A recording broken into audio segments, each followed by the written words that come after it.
Alrighty, ready to get going? Yogurt was good for anybody who cares. Oh, I need to do something real quick.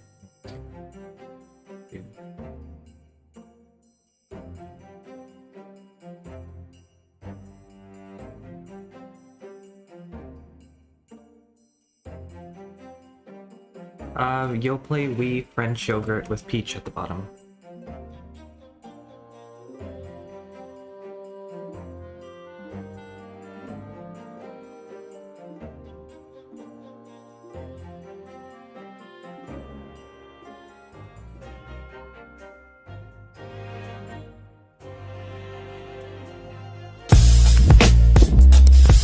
I didn't want to play it. No. I just wanted to actually get that there.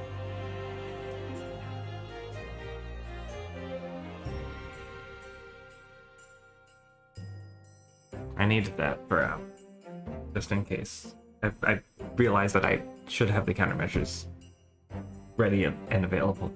Ugh. My heart was in my mouth the entire time. It was almost unbelievable. I mean, looking at you in there. You were drenched in sweat, your eyes popping, your knees knocking, and you were grinding your teeth. It was a grim sight, but before I knew it, you'd started finding inconsistencies in the testimonies.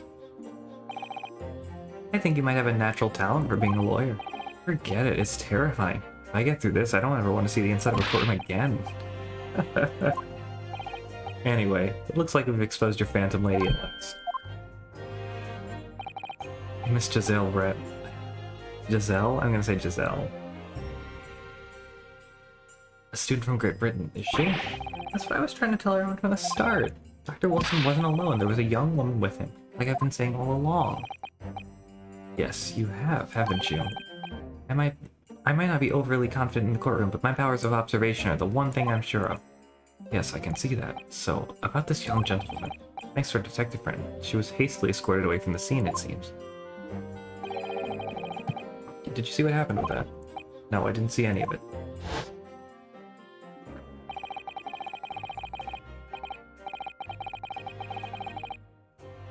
I was just on the way out of the restaurant myself. Then on the floor next to Dr. Wilson's table, I noticed there was a gun lying on the floor. Just after I bent down and picked it up. Bang.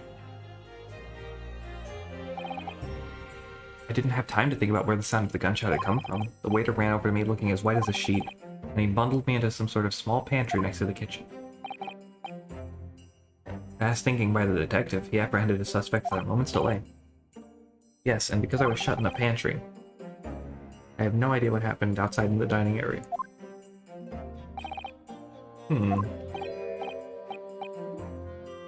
Ah, there you are. Well done, both of you. Hey dude, sorry I presented your profile because I didn't know what to do. I didn't get a chance to look at the court record.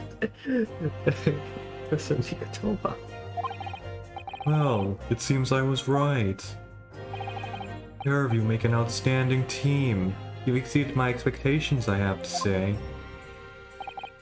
Yes, it seems you planned this from the start. You arranged things so that I would be able to act as a lawyer in this trial. Our modern country still is in its infancy, our justice system even more so. Which is why I firmly believe that we need to send our brightest young stars overseas to learn all they can. I wanted to avoid a situation that may have resulted in your study tour to Great Britain being cancelled. Well, it makes no difference. Lawyer or otherwise, if I'm the kind of man who can't help his best friend avert the worst crisis of his life, I shouldn't waste everyone's time by going to study overseas anyway. What? What are you saying, Kazuma? So that's your stance. I was afraid you'd feel that way. Kazuma! Well then, it looks like it all comes down to you, young man. To me? Yes. You need to prove your innocence and uncover what really took place in that restaurant. I must say, I very much want to know the truth. After all, I have a personal connection to this case. To think of it, he said the same thing earlier this morning, didn't he? If you don't mind me asking, Professor, did you know the victim? Yes, I did. As you're probably aware, Dr. John H. Wilson was a visiting professor at UMA. The H stands for amazing, and it was I who invited him. Oh, I see. Didn't know that before. Anyway, you're about to go into battle. Your victim was a university professor from Great Britain, and a well-known one at that. Naturally, our government is looking to identify and punish the culprit as quickly as possible. But let's not forget who we're going up against, the gentlewoman whose involvement our police bureau went to extraordinary lengths to hide. Yes, and I'm sure the prosecution will be using every tool at their disposal to quash your case. I have no doubt that you pair will put up a good fight right to the last. Best of luck. Thank you. Now then, I need you to run an errand at the university at once. There's something I think we may need. Of course. Good luck, Masama.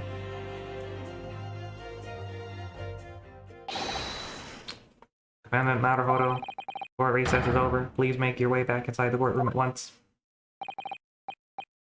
It's time. Let's get back to it, partner. Let's go in there and deal a decisive blow. Oh, thank you for the pause before those old fossils know what's hit them. Oh lord. I'm 12 years old, guys. Kazuo? What? Thank you. Really? What for? Well, if you hadn't said you believed me, then I'm fairly sure I would have already been found guilty by now. Look, I have faith in you. As a lawyer, and as a friend. Coming from you, that means a lot. If I'm found guilty in this trial, he's really gonna give up on his dream of studying abroad. That's the kind of true friend he is. You're a true friend. You're here till the end. You pull me aside when something ain't right. Talk to me now and into the night, till it's alright again. This just isn't my battling.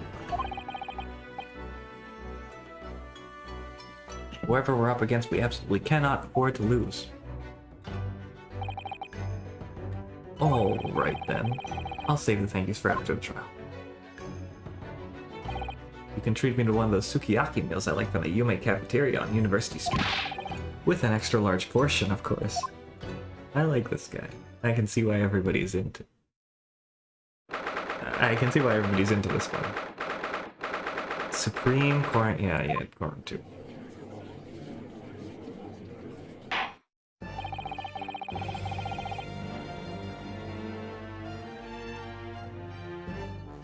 We're here and I resume this trial of Ryunosuke Naruhodo. Prosecutor Aochi, have you managed to subpoena the witness? Yes, Your Excellency, against all odds. Thanks to your certain young stripling, prosecution is now rather painful scrutiny from the government. Sorry. Let the government scrutinize, that's their job, it's nothing to worry about. It's highly unlikely that the good relations we forged with Great Britain will emerge from this trial unscathed. Will you still think it's nothing to worry about when the new treaty breaks down and our nation founders? I think that's supposed to say flounders. Again, terribly sorry. If the friendship between our nations is really so fragile, then the treaty isn't worth the paper it's written on. You really have nothing to worry about, Ryunosuke. What do you mean? A secret trial, anxiety over some foreign government's opinions, a bungled investigation, missing witnesses. Is this what our nation's justice system is? Is this the Supreme Court of Japan or of England? Shut up, you chumped up rookie boy. You and your friend know nothing of the situation our nation finds itself in. By aligning ourselves with this great world power, we will become strong. Diplomacy has never been more critical. Steady political maneuvering is what will secure our futures. I won't deny that I'm no expert. I'm just a student, and one who could arguably study harder too. But standing here now in our Supreme Court, there's one thing I feel very strongly. A country that fails to uphold the truth in its justice system is a country with no future at all. Well said, Ryunosuke, despite the wide-eyed look of fear. You little brat!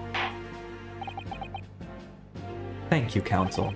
The court is the pinnacle of our nation's justice system and exists solely for the pursuance of truth. With that in mind, the trial will now resume with the next witness taking the stand.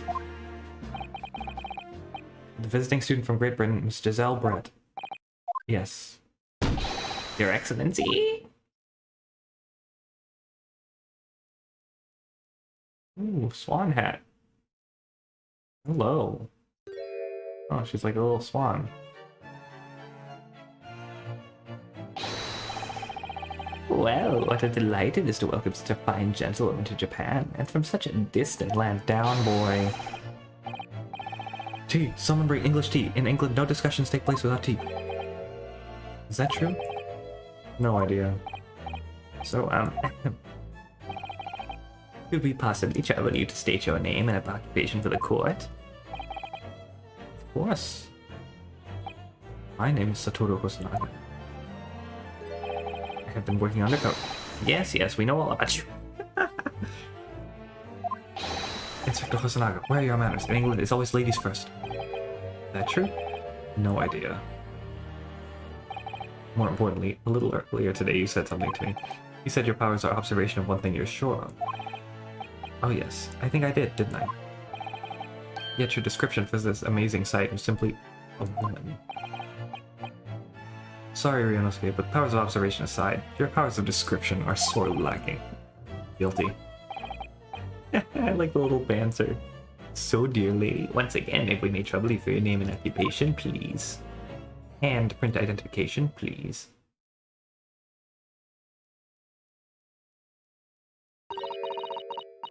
Oh no, she's speaking in cursive.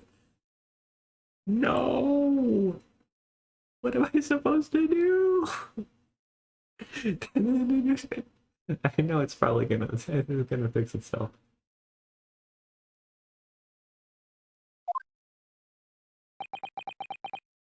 Oh, because she can't. They speak Japanese.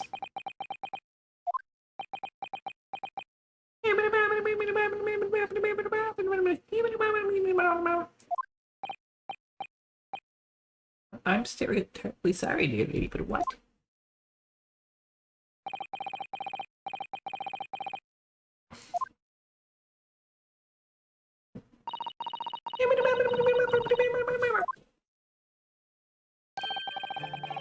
The lady says her name is Giselle Brett. She comes from London, England. She's a visiting research student, currently enrolled in University's medical faculty. Oh my, what a rare treat to hear the dulcet tones of the delightful language of the British people. Afraid I don't understand a word you said, but it was as beautiful as a hummingbird's song. As far as I can tell. The detective is translating her words faithfully enough. Yes, I agree. Haha. You'll obviously do fine in England, Kazuma. English doesn't rattle you at all, does it? Nor you. You've clearly been paying attention in your English classes, Ryunosuke. The court thanks the beautiful lady for taking a stand. Now, if we may trouble you, confirm something, Miss Brett. 3 days ago, at a restaurant called La Carnival, a grim murder took place. The court has been led to believe that you were dining there with the victim, Dr. Wilson, at the time. Is that correct?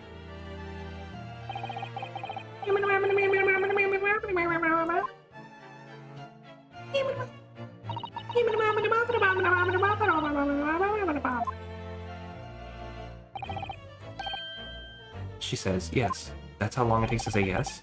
This could take some time. So even though she's studying here in Japan, she can't speak any Japanese?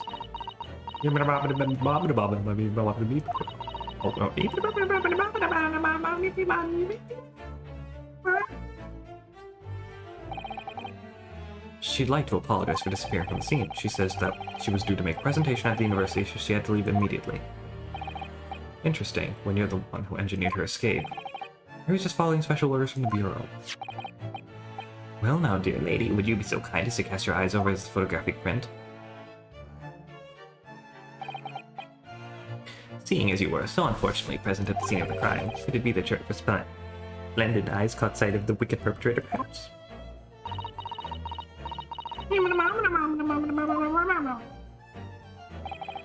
Apparently it was very frightening. Sorrowful sight. You mean to say... Yes, it would appear the lady did witness the crime. The very moment when the accused, standing right there in this courtroom, shot the victim in cold blood. Yeah, we saw that coming. Okay, Swan Lady. Put that tail away. Order in the court. Did you hear that, Your Excellency? Here we have an absolutely conclusive witness statement.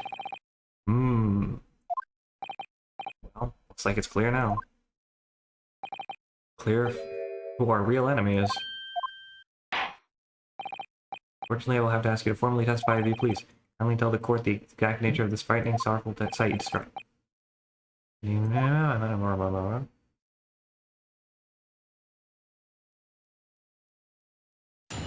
She can speak Japanese. I think she's faking it.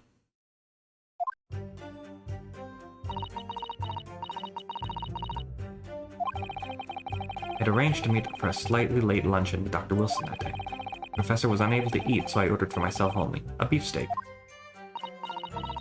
Don't look directly at me like that, miss. After a while, the accused came over to greet the professor, and they got into a fierce argument. Then, not long afterwards, the accused took the professor's gun and shot him right before my eyes.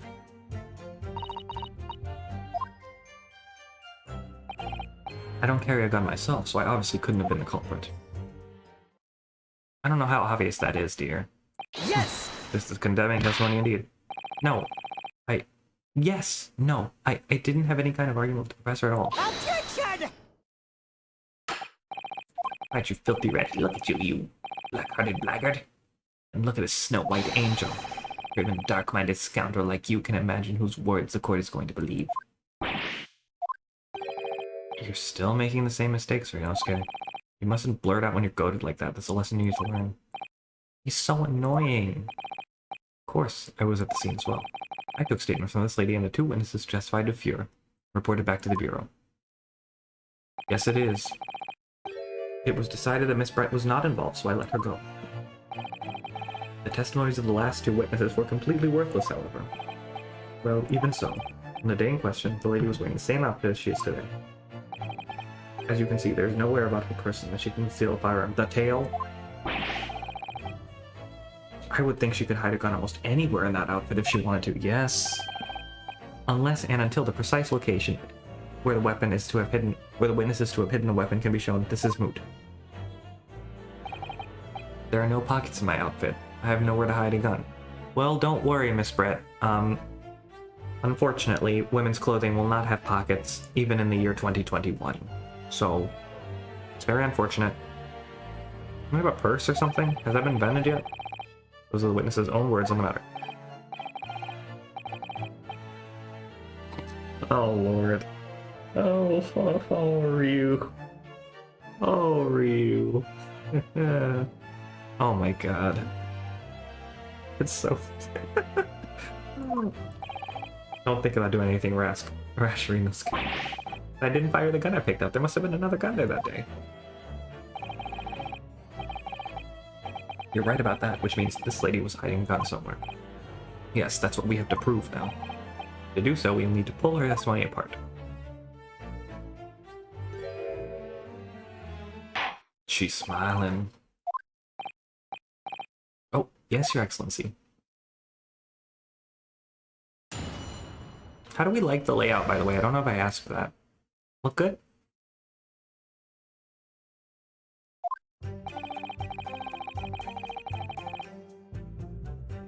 Cool. Slightly late luncheon. Yes! To 2 p.m. in fact. That's really quite a late lunch, isn't it? Objection! You don't keep up with the latest fashions from Britain, do you? Late luncheons are on vogue, isn't that right? No.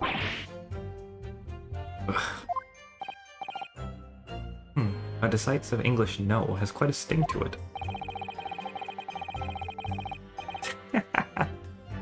Okay, so I did have the idea for this a while ago. I knew I was going to stream DGS, but I was originally going to stream the fan translation, and then this game, the Chronicles came out, and I was like, I'll just wait. And so I had the idea put together early, so all I had to do was make it work. This gentlewoman is currently working in the victim's research laboratory, it seems. So it was apparently a daily occurrence that they would lunch together. On the day in question, the victim had another appointment at the clinic first. Yes, which we can prove from the medical report that was submitted as evidence earlier. That's right. Miss Brett and the victim went to lunch following the victim's treatment, which is why it was so late. Yes, that all makes perfect sense. Such wonderful logic. What a shining example of English intelligence this fine gentlewoman is. See, Blue, it's 3-1 all over again, but also I can't tell if it's just because she's beautiful or because she's British. It's probably both. Yo, Polt, how you doing, Polt? What's going on? The professor was unable to eat, so I ordered for myself a beefsteak. Supposed to press that. Yes! He was unable to eat, you say? Surviving. Same thing I've always done, Kate. Surviving. And that was because he just had a tooth removed with the Hota Clinic, correct? That's right. You're supposed to actually check with the witness before answering. Was Miss Brett aware of that fact? It seems so, yes. She'd heard the professor was to have some dental treatment. So that would mean... Had a good time doing a ton of backtracking, side quests, and crossroads especially. Aww. I'm sure it was, the game is fun though, right? That's what's important. That it was you who ate the steak pictured here? Is that right, Miss Brett? That's right. Yes. The print you have there shows the table exactly as it was left after the horrifying events. Exactly as it was left. Dear me, what a harrowing experience. To have traveled to a distant land on the far side of the world and be embroiled in such a tragic incident. Have no fear, my dear lady. I swear I will crush the evil fiend that has subjected you to this terrible plight. So the victim, Dr. Wilson, had nothing to eat or drink at all? That's right, other than some carbonated water. Just water? Yes, the professor was unable to eat, but he had been given permission to drink water. The plates were bare. There was no T-bone steak. There was no bone.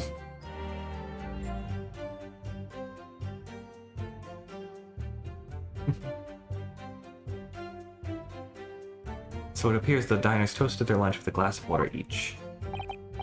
They each raised a glass of carbonated water.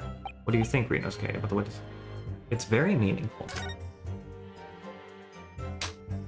A slap. Last statement of yours, Miss Brett, has a profound bearing on this case. Well, well, how fascinating. Do tell us, what is this profound bearing, The significance of the statement will become apparent when the time is right. The defense calls for the witness's last statement to be formally added to the testimony. Well sidestepped, counsel. Very well. Miss Brett, kindly repeat what you just said to be added to your official testimony. Gladly, she said. That was brilliant, Cosmo. I'm gonna remember that one. Which one? The significance will become apparent when the time is right. I could really use that phrase.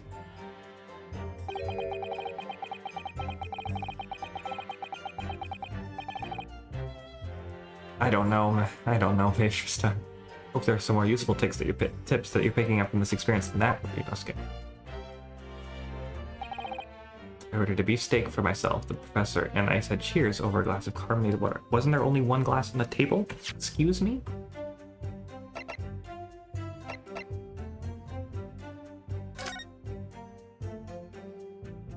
Yeah.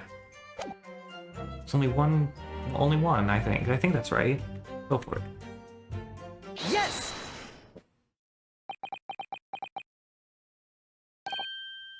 That's it. Let me just confirm something, please. It's to do with this photographic print. Just a short while ago, you spoke of this print showing the victim's table at the crime scene. It does look good, yeah. That was exactly as it was left. That is correct, the lady says. Well, it's odd. Very odd. Dear me, what is odd is the defense's inability to express itself. Ugh. Renosuke, what is it about the print that looks odd to you? Well, obviously, it's the cheers. The cheers?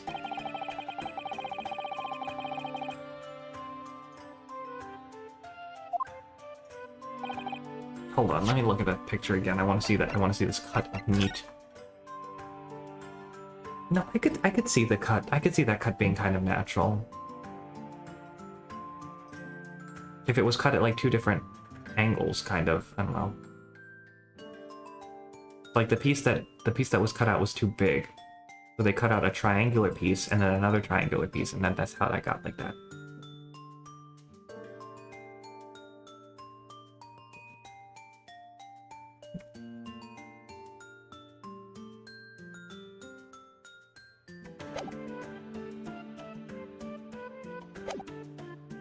If that's true, there should be 2 glasses on the table, not 1. Ah, You're quite right, Counsel. There's only 1 glass pictured here. Objection! Are we supposed to be impressed by this nitpicking over minutiae? What possible difference does the presence or absence of a glass make on the case? Minutiae, you say? Could it be that the detective here removed a glass from the table to conceal the lady's presence? Of course not. I would never do something so reckless. But there should have been 2 glasses on the table. Or are you going to try to tell me that you can clink with only 1? You're quite right. I certainly took 2 glasses to the table.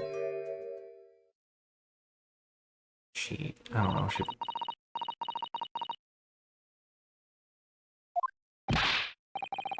Inspector, what did the lady say? It would seem that it was Miss Brett who took the glass from the table. What? It was also terrifying. Everything... Hey, Eggers, thank you. Thank you for the cheers. How you doing? Good to see you. Also terrifying, everything that happened. I panicked and thought I should try to hide that fact that I'd been there at all. Just saying. Good gracious. You gonna see your eyes?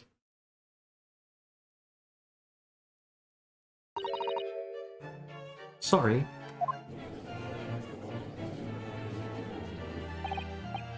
There, as I showed the court before, this is of no consequence at all. Oh, please. We must remember that this student has just murdered this lady's luncheon companion before her very eyes. Who could blame her for concealing a glass or 2 in her state of disarray? That's absurd. Oh, really? So do we take it that you are now going to accuse this vulnerable, young, and beautiful woman of mischief? No. Then this can't be put down to mischief. I'd like to know exactly how the lady took the glass from the scene. She could conceal a glass, she could conceal a gun.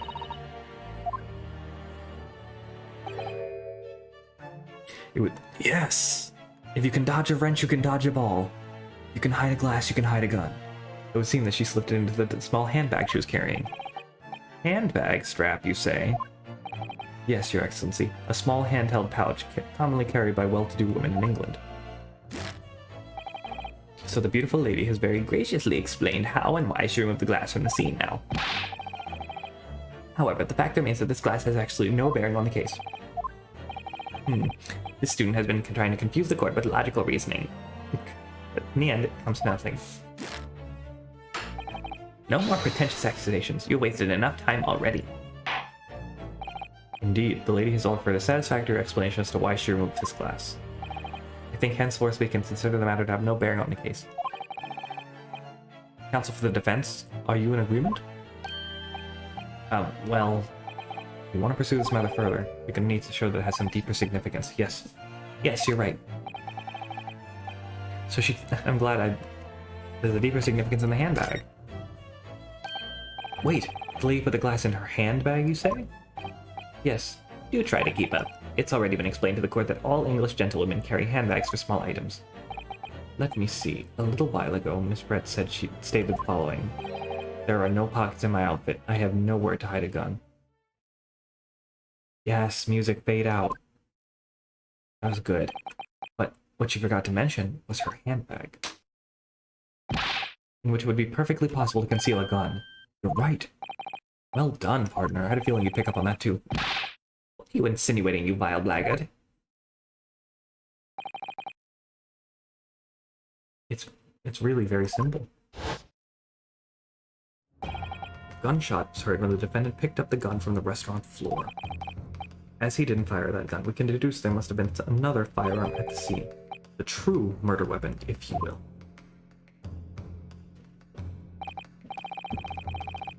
You can't seriously be suggesting. Inspector Hosonaga. Yes?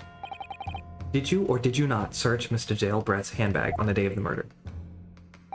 No, sir. I did not. As I thought. In other words, another gun, the one that was actually used to kill the professor, could have been hidden in Miss Brett's handbag.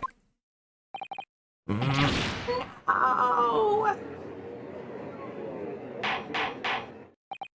Order, order, order. Is the meaning of this, Inspector? The meaning of what, Prosecutor Ouchie? Why on earth did you not have the lady open her handbag and show you the contents at the time? Thanks to your bungling incompetence, now she has to endure these uncomfortable accusations. Brilliant work, partner. Now we have a chance to expose the real woman behind the mask. Beneath the mask. Where have you been? Sleep. Is it sleeping? I don't know the words to that song, so I'm not even gonna try. Do you think so, Cosmo?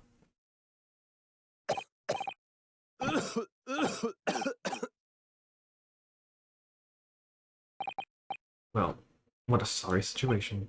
Clearly you have no faith in the police. As I said, I did not search the lady's handbag after the shooting. Simply because it was unnecessary. Unnecessary in what way? I ought to thank the student lawyer, really.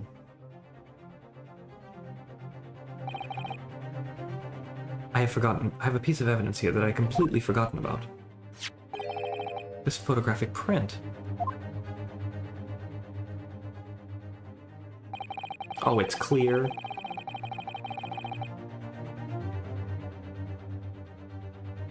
This print is a photograph that I thought would be prudent to take immediately after the shooting. As you can see, it clearly shows Miss Brett's handbag. Well, I never. You can see right through to what's inside. That's right. Apparently, meshwork bags like these are the height of fashion in London at the moment. So the contents are clearly visible. Exactly. So there was no need to search the lady's handbag. If there had been a gun inside, it would have been immediately obvious. Oh man, they got me. As you can see, there's nothing to imply Miss Brett's guilt here. Thank you for helping to prove that, Naruhodo-san. Oh look, he got shot. That's what it looked like. That's what I'm saying, the swan, it's right there. Under the hat, it's good. That handbag, you know. Inspector Hosonaga, you submit that print as evidence at once. Certainly, Your Excellency. Excellency. Photograph taken by Hosonaga-san after the incident occurred. It shows Miss Brett's handbag on a chair by the victim's table. They might have been bigger. No, I guess no. We've seen the handgun that Ryu picked up, so it's not unusual to think that the ones that she had could be the same size. We've had long enough to cross-examine the witness counsel. Court has now been shown considerable evidence. As the photographic print is submitted into the court record appears to have no further significance, it has further significance if I say it does. Take a look at this. What is that? What is that? That brand? That birthmark?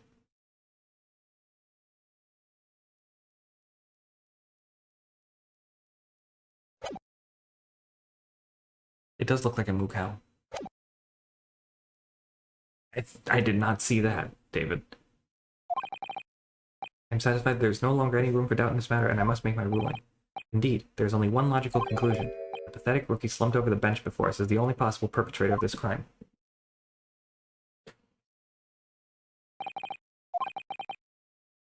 No, just when I thought I was beginning to turn things around, I'm in a worse situation than I was at the start. Kazuma? I'm sorry, Ryunosuke. Now that the cross-examination of the witness is over, there's no way to force the trial to continue. What? You mean this is it? It's not it. It would be a game. Sure. I must say you put up quite a fight for a rookie student, but the weak are meat while the strong eat. You are wasting your time. There is no way to defeat true justice. A fact you can chew onto your heart's content from the inside of yourself. This can't be happening. Am I really going to be found guilty of a crime that I didn't commit? And Kasuma. His dreams of going to study in Great Britain will slip through his fingers. Kasuma. What? There really no chance of turning this trial around? You heard the judge. There's nothing we can do about that last photograph the detective produced that we can contest. Which means there's no basis on which we can argue for the trial to continue. Very well. I will now proceed immediately to the ruling. Seems we'll be able to report to the British government on time after all. Man, that smug little... Ryunosuke. Yes! I didn't get... You really need to learn objection, dude. Wait, Your Excellency. Ryunosuke? I don't think you can rule on this case yet. No one was talking to you. This amateurishness is getting tedious, and His Excellency deems that the trial is over. He gives it to you. It is the most basic protocol of the courtroom. Yes! Your Excellency, just a moment ago you said this. As the photographic print just submitted appears to have no further significance, there is no longer any room for doubt in this matter, and I must make my ruling. Now, that means that if there was a problem with the evidence, some significant detail, I mean, then the rule in this case at the time would be out of the question. That is blatant straw clutching. Look at this photographic print. All it shows is the handbag the gentleman was carrying on the day in question. There can be no problem with this evidence. You better know what you're doing, Ryunosuke. I understand your objection, counsel. Certainly, new evidence submitted by the detective has not undergone court scrutiny. Wow, you're really, really easy to convince. I fail to see how we can glean any new information from this handbag. My thoughts exactly. Really, the prosecution is becoming tired of this rookie's desperate wheezes. He's a wheezer, alright. Yes, I am desperate, but this isn't a wheeze. There's something about this photograph which doesn't seem right. True. There's something about this photograph which doesn't seem right. I'll link and put my finger on it. Very well, I will grant the defense one final opportunity. What? But be warned that if I am satisfied by your immediate response here, the trial will be over with immediate effect. Oh, I like the sprite. Do I make myself clear? Yes, Your Excellency. So, take another look at the photographic print Inspector Hosonaga submitted before. You identify for the court the significant... Where in this print, we see the significant detail to which you have alluded. I think it's this. I don't know what this is. This is the only thing in the picture that does anything to me. Look at this here. There's a very unusual mark on the victim's wrist. That is true. It looks almost like a burn of some description. Objection! Dear me, I was pondering what new piffle would come out with. A burn, you say, on the victim's wrist? Clearly that has nothing whatsoever to do with this magnificent lady's handbag. Yes, that is a burn mark, you're right. Go on, Inspector. The police coroner also noticed it when he was performing the post-mortem examination. It was deemed unrelated to the cause of death, so he didn't note it in his report. What did I tell you? In any case, we have no idea when the victim suffered this burn, do we? And no possible way of knowing either.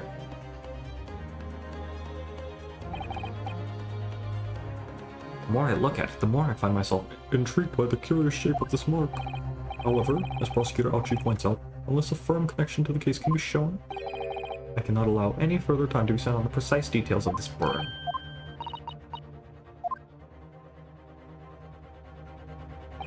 Excuse me, Your Excellency. It would seem Miss Brett has a lunch appointment with the Dean and other university staff.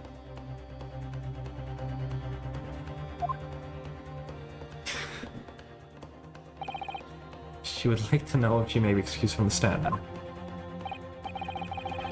David, what have you done? Oh, of course, dear lady. We shan't hold you up any longer. I'm quite sure His Excellency is about to give his final ruling anyway. What you're thinking on this, Ryunosuke? Do you believe this burn has something to do with this case? To be honest, I'm not really sure. But if I don't keep pushing, that's all over. I was thinking I should keep digging and I hope I might uncover something useful. Yes, You're right. I am? We can just link that burn to the case. If we can do that, we might be able to prise the shutting door back open again. Just give up, Council. You can't possibly hope to do that. Indeed. I'm afraid that without evidence, I can't allow you to pursue what is little more than conjecture. If we had evidence... But if we had evidence?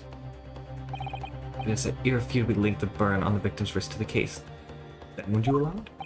I would, yes. To tell the truth, I hadn't noticed that burn. As soon as you pointed out, what I did notice was the color draining from Miss Brett's face. Really? I had to find some link between that burn and the case.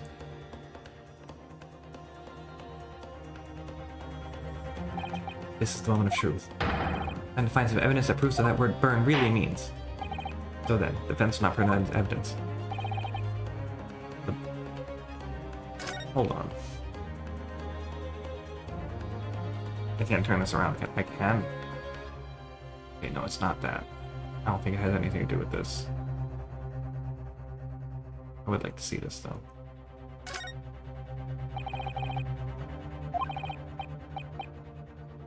You may not come in!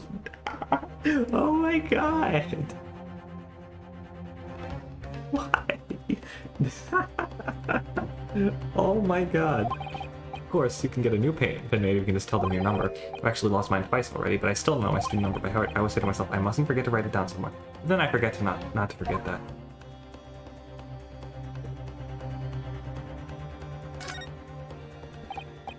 It's a symbol of UMA University. Every student wears this pin with pride. Funny, but most emblems seem to be either round or rectangular. I like the spike design, even though it doesn't really make any sense. Although it does cause problems, lots of students end up cutting their fingers on their badges. Perhaps it was the idea of the founders. A sharp pin for a sharp mind, or something.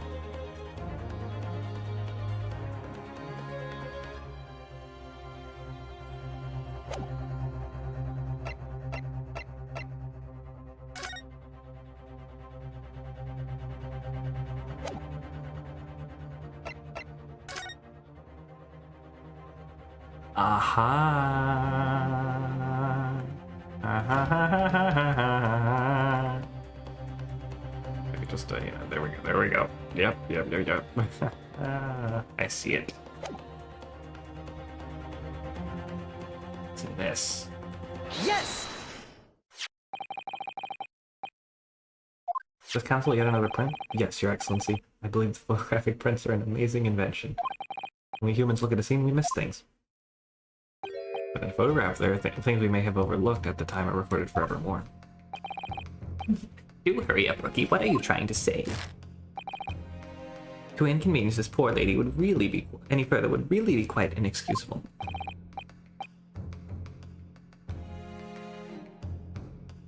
Actually, we may need you to stay with us a little longer if you don't mind, Miss Brett. You see, it's fairly clearly visible in this other photograph.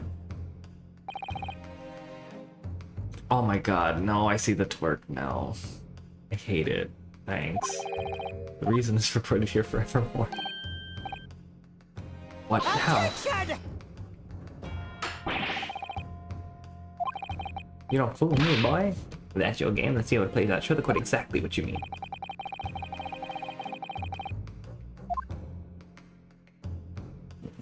Yes! The beefsteak? Actually, the point is the metal plate the steak was served on. The plate. Your Excellency, are you alright? As you can see, there's an emblem on the plate. I would guess it's some sort of trademark of La Carnival. Ah!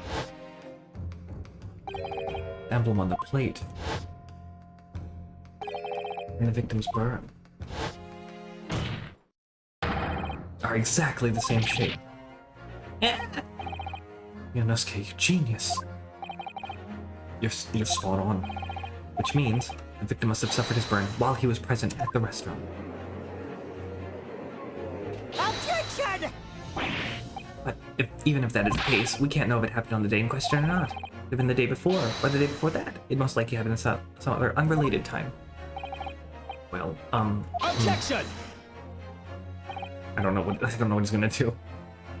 Sadly, Prosecutor Aochi, the chances of that are extreme. Then why? Thanks. Why? The outline of the burn is clearly discernible. Oh, such a serious injury would have caused quite a commotion in the restaurant. Wouldn't you agree, Inspector Hosonaga? I can't imagine having missed such a terrible disaster, certainly. But... I would say, looking at a picture of the wound, that it wasn't suffered very long ago. And, although it's not a particularly large burn, it's extremely well defined, as the defense just pointed out. This was no mild burn, that's for sure. That seems dangerous. Can you be more specific, Inspector? Well, let's see. The flame was around 90 degrees centigrade. A burn like that would have taken around 3 seconds. 90 degrees centigrade? Isn't centigrade Celsius?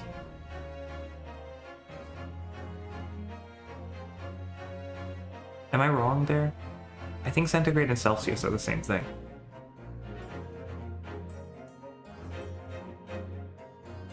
Okay. It's inconceivable that the victim would have let out a scream of pain then. I've been investigating the restaurant for several weeks already, but I've not heard anybody scream at all. Damn. As the head waiter of La Carnival, I can testify to that without hesitation. But you're a detective, not a waiter. Yes! There you have it. Something isn't right here. As the detective said, anyone who burnt themselves on a piping hot plate for 3 whole seconds would scream in pain. There's no question of that. And yet, Inspector Hosonaga never heard the professor scream, not on that day or any before. He was already dead when that burn happened. On the day he was shot, I didn't hear him cry out either. Well, if the professor carelessly laid his wrist on the plate for anything like 3 seconds that day, that would be beyond careless, I think, Counsel. And the rest of us in the restaurant, myself, the sergeant, the restaurant, myself, the sergeant, and the old antiques dealer, all of us would, without any question, have heard him scream. Wouldn't you agree, Prosecutor Aochi? Well, yes, I suppose. The question is, why didn't a single person hear Dr. Wilson scream? Or the gunshot covered it up? I almost don't believe it. Ryunosuke, do you think? Can it really be true? I never dreamt we'd arrive at a conclusion like this. But I'm starting to think that maybe we've been led into a terrible trap. No, well, you're gonna have to explain it to me, buddy. There's only one explanation I can think of to make sense of this apparent impossibility.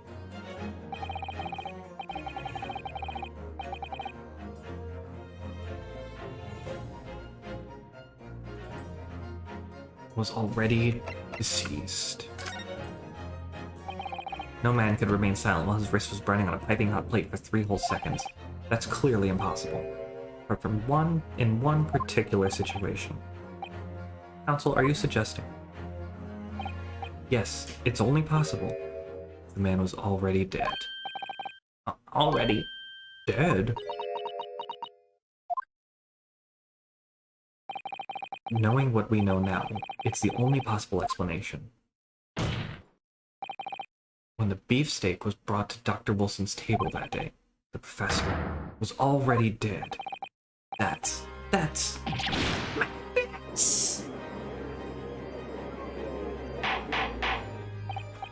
Order, please. Counsel, explain this absurd notion at once. He was killed by a gunshot. That's right. That's absolutely right, Your Excellency. They didn't do a real examination. They just looked at the body.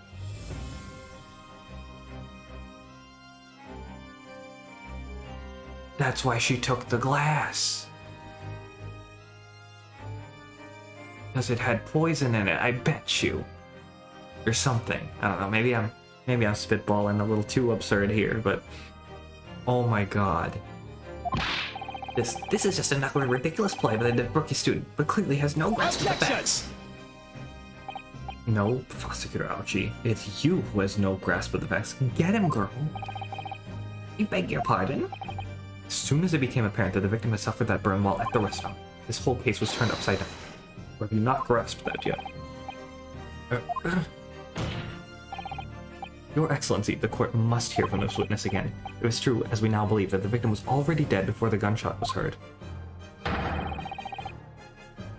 It's highly likely that Miss Brett knows something about it. Wait a minute. I thought we introduced ourselves to him. I certainly didn't anticipate this twist of events. I'm sorry to say, Miss Brett, that you will have to forget your luncheon engagement. Your Excellency. The justice system in our country may be in its infancy, but rest assured all reasonable doubt must be dispelled before I'm prepared to pass judgment. It wasn't a thing before. Thank you, Your Excellency.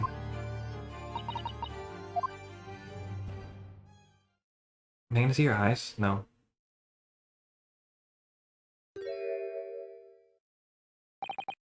What's that smile?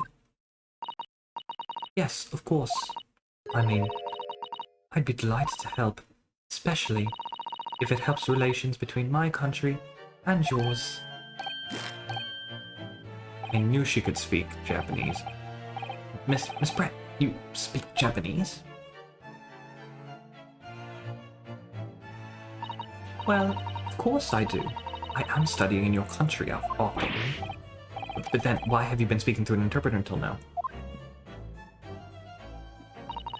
My mother tongue, the Queen's English, is the most refined and elegant language in the world.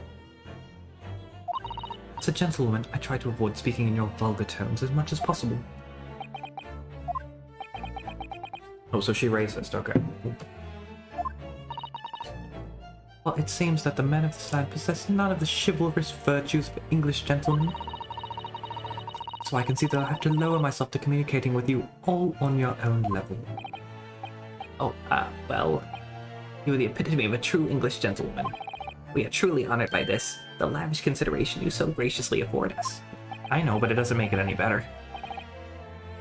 I see. In that case, Miss Brett, I will now ask you to testify in your own words about the events leading up to the death of the victim, Dr. Wilson. So we're finally going to hear her own words on the map. Things are getting interesting, Ryunosuke.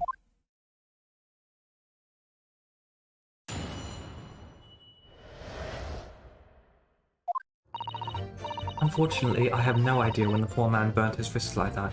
That's fine. I mean, like, it's not okay, but, like, I'm not... You know, we'll push. I'm just gonna call it out, that's all.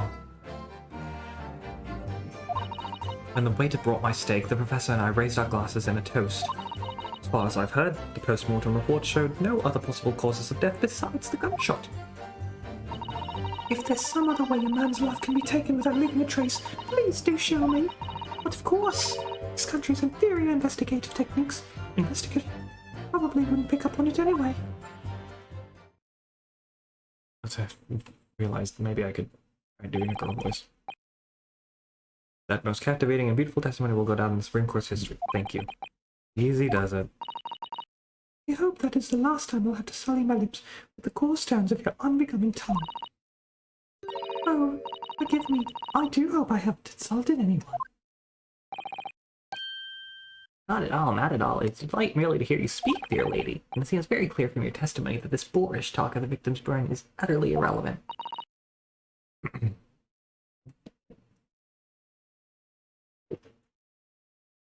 will be speaking to your country's Minister of Justice. Oh, what has happened here today? The Minister of Justice? May that irritating little bully of a student be given the harshest punishment possible. Amen. Huh? Thanks? Was that a prayer then? Well, you'll have to forgive the irritation, Miss Brett, and put up with a cross-examination. I expect that you've noticed that this little bully of a student, as you put it, doesn't miss much.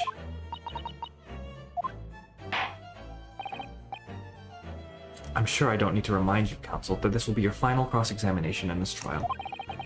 If you fail to demonstrate any problems with this witness's testimony, I will be ruling on the case immediately. Is that clear?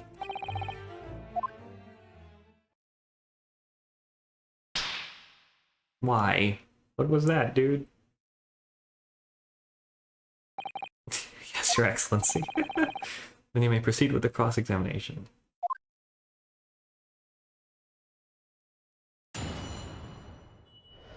I hate this bitch, actually. Unfortunately... Okay, hold on.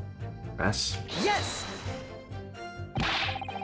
His hand was on the searing hot place for at least 3 whole seconds. You can't not have noticed. Do you think so? Let me ask you something. Sorry? Ever since I arrived at the squadron, and even still, now, the fly of his unsettling black trousers of yours has been wide open. You can't not have noticed, can you? Huh? What? Ah! Oh, Haha, what fun! You hadn't realized. Dear lady, isn't it playwright? As your friend, you've embarrassed me as well as yourself, Ryunosuke. Didn't you tell me? Dr. Wilson was a true English Joseph. It was really funny. He chose honorable silence over a vulgar scream. Can your tiny brains imagine such a thing? Oh yes, I think my tiny brain can. Oh no. Yes! Well, I can't. Anyway. The waiter brought my steak, the professor and I raised our glasses in a toast. Yes! Kazuma probably unzipped it, let's be real. As you testified before, you were drinking carbonated water, is that right? Wilson was only permitted to drink water at the time, if you remember. Explains why he ordered that drink. Correct. Water? Exactly as you say, sir. Although, whether or not the professor actually drank any of the water when I delivered the steak to the table, I'm afraid I don't remember that. Damn you!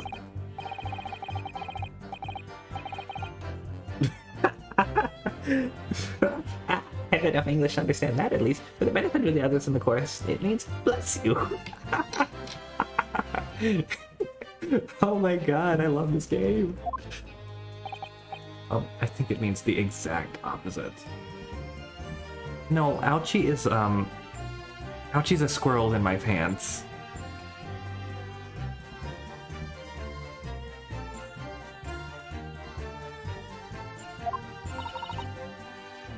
Anyway.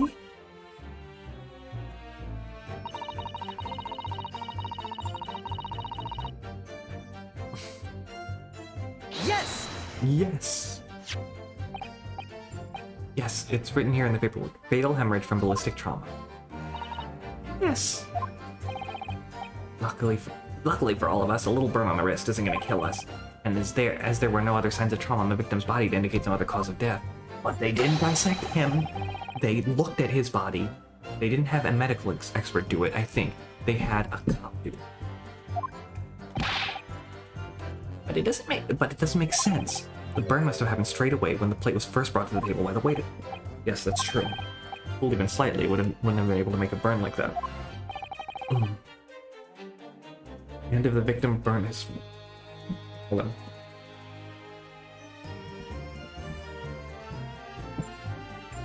And if the victim burnt his wrist on the hot plate as soon as it was brought out from the kitchen, then he must have already been dead at that point.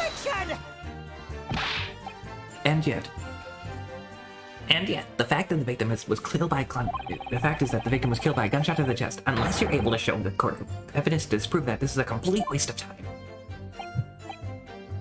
I concur. Prosecutor Autry is right. Ugh. This is a great song.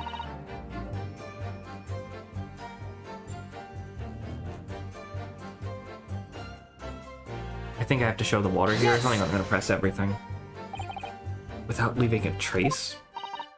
If someone was shot, strangled, or thrown from a height, or a person's life is taken, there are always telltale traces on the body. Right, dear lady. And as the police force has thoroughly examined the body of the deceased, there can be no doubt. Isn't that right, Inspector Hosonaga?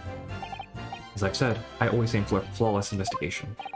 There would be physical traces with all those causes of death, that's true. And maybe there's some other way of killing someone that doesn't leave a mark.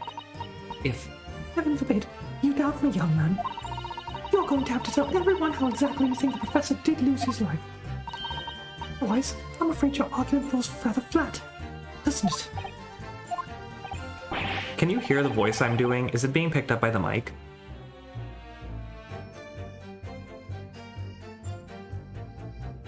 Okay. Oh no, perish the thought, calling a sweet young lady's innocence into question? Good. On my honor, I, Takatsuchi Ouchi, will cut down any who dare cast such aspersions on my asparagus. A way of killing someone that leaves no trace. We need some evidence to back us up here. Yes, evidence.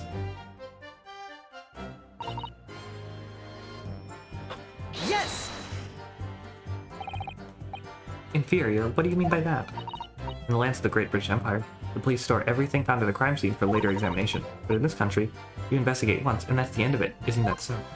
Oh, sorry, I forgot to do the voice. Right. La Carnival is open for business as usual today, just days after the incident. Wait! Exactly! Doesn't even occur to your naive detectives to try to preserve the crime scene. How do I interact with that guy? I'm trying to be as tactful about this as I can. You understand? Ah, kill and blow. This lady's formidable, this is beautiful. Amazing. Thankfully, admitting our police may be flawed.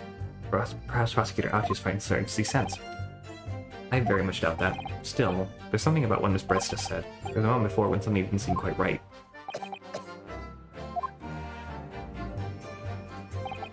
What do you think, Leonoski? I think it's going terribly. No matter how much I press her, I'm not turning up any new information. Yes, as I suspected, she's a tough witness. We need to find a way to break her testimony, or the examination will be over.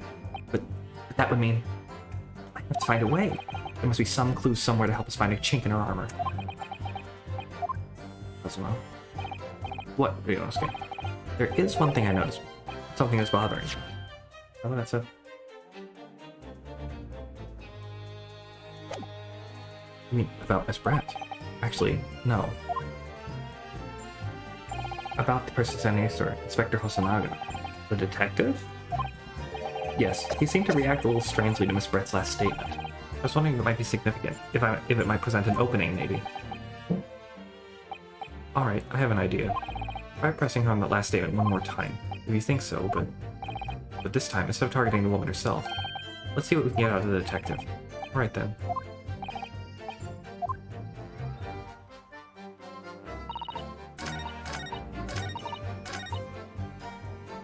Yes!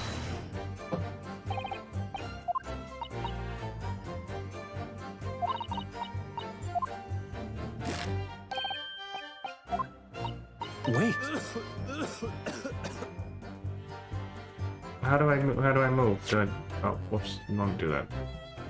I want to look at the controls for this again.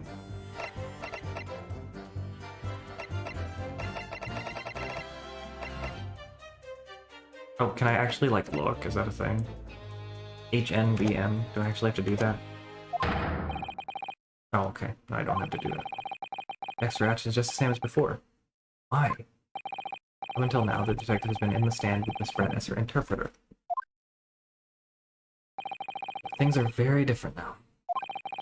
For this testimony, the detective is just listening to what the Englishwoman has to say. This could be a golden opportunity. Oh, I didn't mean to hit F, shoot. When people are actually testifying, they're usually very careful not to let anything slip. However, when they're listening to someone else speak, you'll find that they often let their guard down. Could be something else, Agers. Listening to someone else speak. You're right, look at him, he's lost in his own thoughts. It's time to pursue the man and his train of thoughts. Sorry? Pursue? I'll explain how to do it now, Rainbow. It all has to do with the witness marker. What marker? At the moment, we're focused on Miss Brett, who's the person actually making the current statement.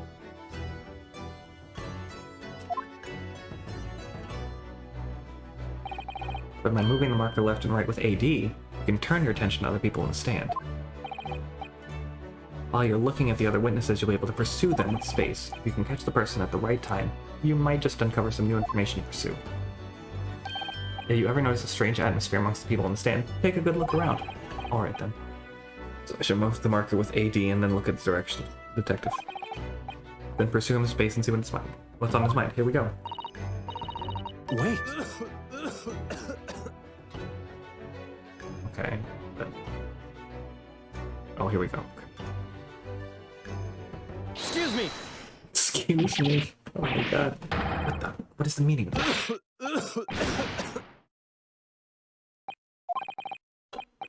I'm sorry, I didn't mean to shock you. He really was lost in thoughts. Deeply.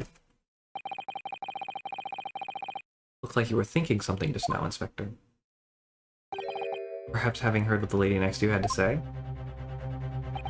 If there's something you'd like to say, please share it with the court. Attention!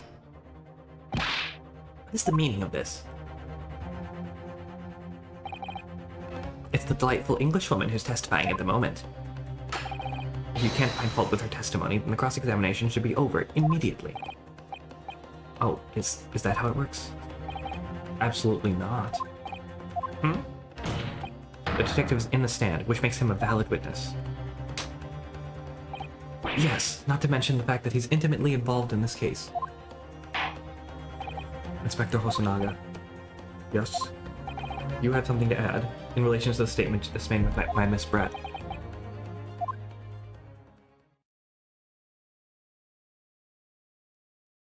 Well, yes, if you don't mind, I would like to speak.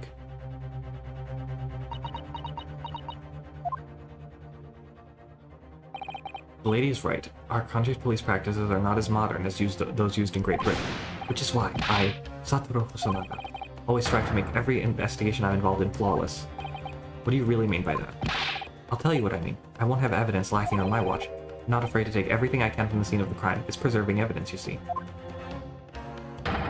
I don't care if they call me a crime scene thief. I'm not ashamed of what I've done. Oh my god, dude. Crime scene thief? Well, looks like the lady's remarks touched a nerve there. Take this, for example. Is that? This is the bottle of carbonated water that I took to the victim's table on the day in question. And yes, it's lost all of its fizz, having been open for 3 days now. But it was carbonated water. I don't care what anyone says. Yes, there's some left in the bottle. I can see it. Poisoned, isn't it? One day, our police force will be among the best in the world with Detective Gumshoe. The time is coming, I guarantee it.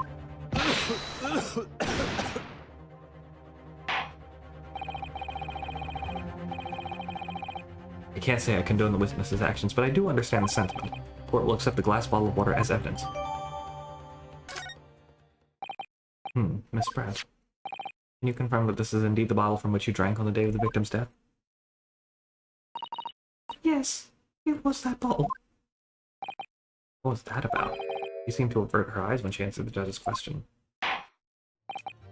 Very well, counsel, you may resume the cross-examination. And the inspector will kindly control his fervor.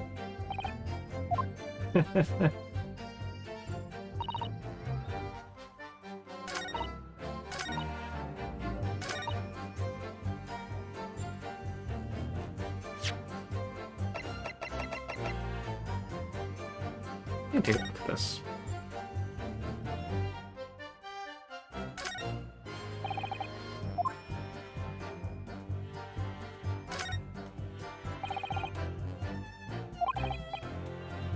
Foreign language again. Do you know what it says, Cosmo? I think it's French. This must be very expensive water. Yes, but what does it say? That's what I was asking. Go to France and ask. You'd say that you don't. You could just say that you don't know. This carbonated water is the last drink Dr. Wilson ever had. Like there's a little left in the bottle. Although it's just plain water now. You know, I've been sweating so much I'm absolutely parched. I'll just have a sip of this to keep me going. No, Ryunosuke, you can't do that. For one thing, that's evidence. You can't go drinking evidence.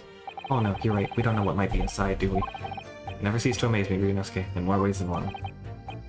I wonder, could there be anything in this water? What's the matter? Not quite all of a sudden. I might have just worked something out. An interesting possibility.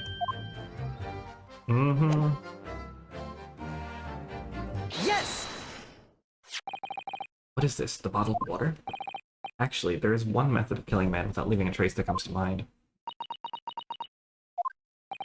Obviously, I'm referring to poison. Poison! On the day of his death, we know that Dr. Wilson drank from this bottle of carbonated water.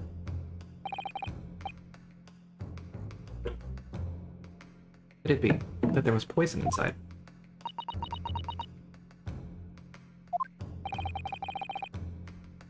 Could it be the professor actually died after taking a sip from his glass?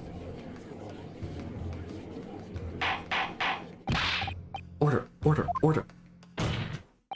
And on that day, who was sitting at the same table as the professor and able to slip the poison into his drink? Only one person who could have possibly done it.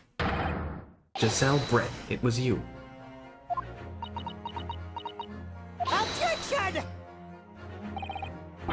This is outrageous, to suggest such a thing without a scrap of evidence. You little rookie imbecile. Have you even considered the delicate situation our country finds itself in now? Have you forgotten that we have only just signed an accord of friendship with the British Empire? Have you even the vaguest inkling that your rash accusations could jeopardize that entire treaty? Objection! This is not a political arena. This is a trial to determine one's individual guilt with respect to one crime. What? The fact that this woman is British makes no difference. We are here to determine the truth. If I may... I will sound. Oh my... Oh, she has a voice. It is you! You who should be silent. Of course. I liked that shut up with the little fancy text. Dear lady! She just snapped. I'm afraid I have spoken unfairly before. I offer my most humble apologies. I'm sorry, my lady. To what are you referring? I described your police force as inferior. No matter how inferior they may be, you still investigate this particular point thoroughly up. The bottle, I mean, Inspector. Oh, skipped that by accident. The bottle, I mean, Inspector, and whether it contained poison or not.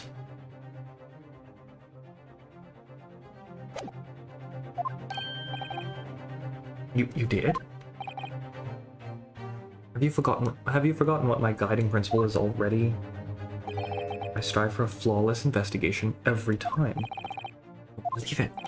Naturally, we tested the inside of the bottle and its contents.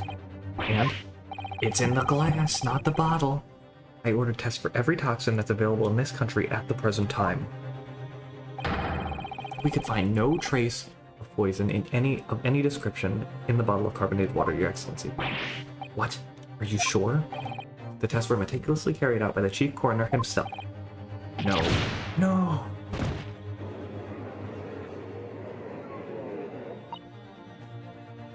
I'm very grateful to all you Japanese. You successfully established my complete innocence in this horrid affair.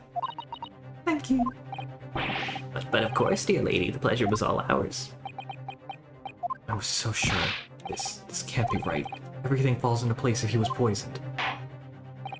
Thank you, Counsel. I think that cross-examination clarified everything. The glass she took it so that they couldn't test it. This isn't over. Well, of course it's not over, but like, we got you, bitch. As the prosecution have asserted, a shot to the chest from this gun is the only conceivable cause of death. Furthermore, the accused, who by his own admission was holding this weapon, is the only possible culprit. I'm done for him. The court wishes to apologize for the great inconvenience this has caused you, Miss Brett. Oh no, I'm just glad the matter is resolved. Before proceeding, I must ask the counsel for the defense. You apparently do have any further new evidence to present to the court at this point. Kazuma? I'm sorry, Ryunosuke. I have nothing more. Well, if you'll excuse me now, I really must be leaving. No, you're not leaving, bitch. Hold it!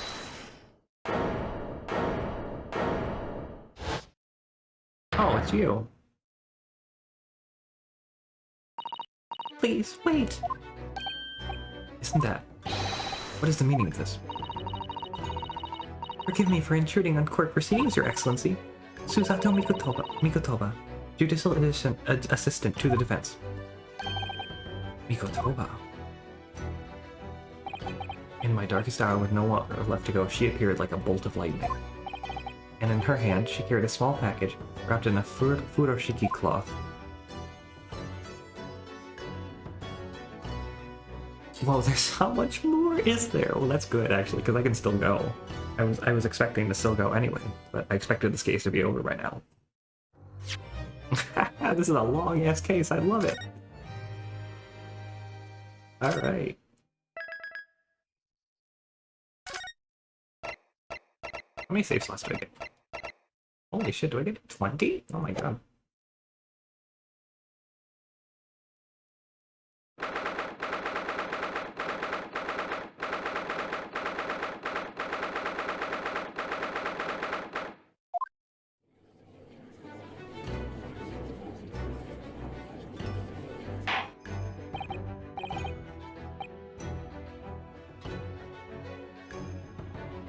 Well, I understand you are the judicial assistant to the defense, but why this sudden ingress into my courtroom? Ah, a judicial assistant and a woman, no less. Rules state that females are not permitted to enter this court of law other than to testify. Yes, I fully understand. I only asked for 5 minutes of time. I have some vital evidence that I must hand over to the defense. You're too late, little girl. The trial has already been concluded. 5 minutes, and I will not allow a moment more. Your Excellency!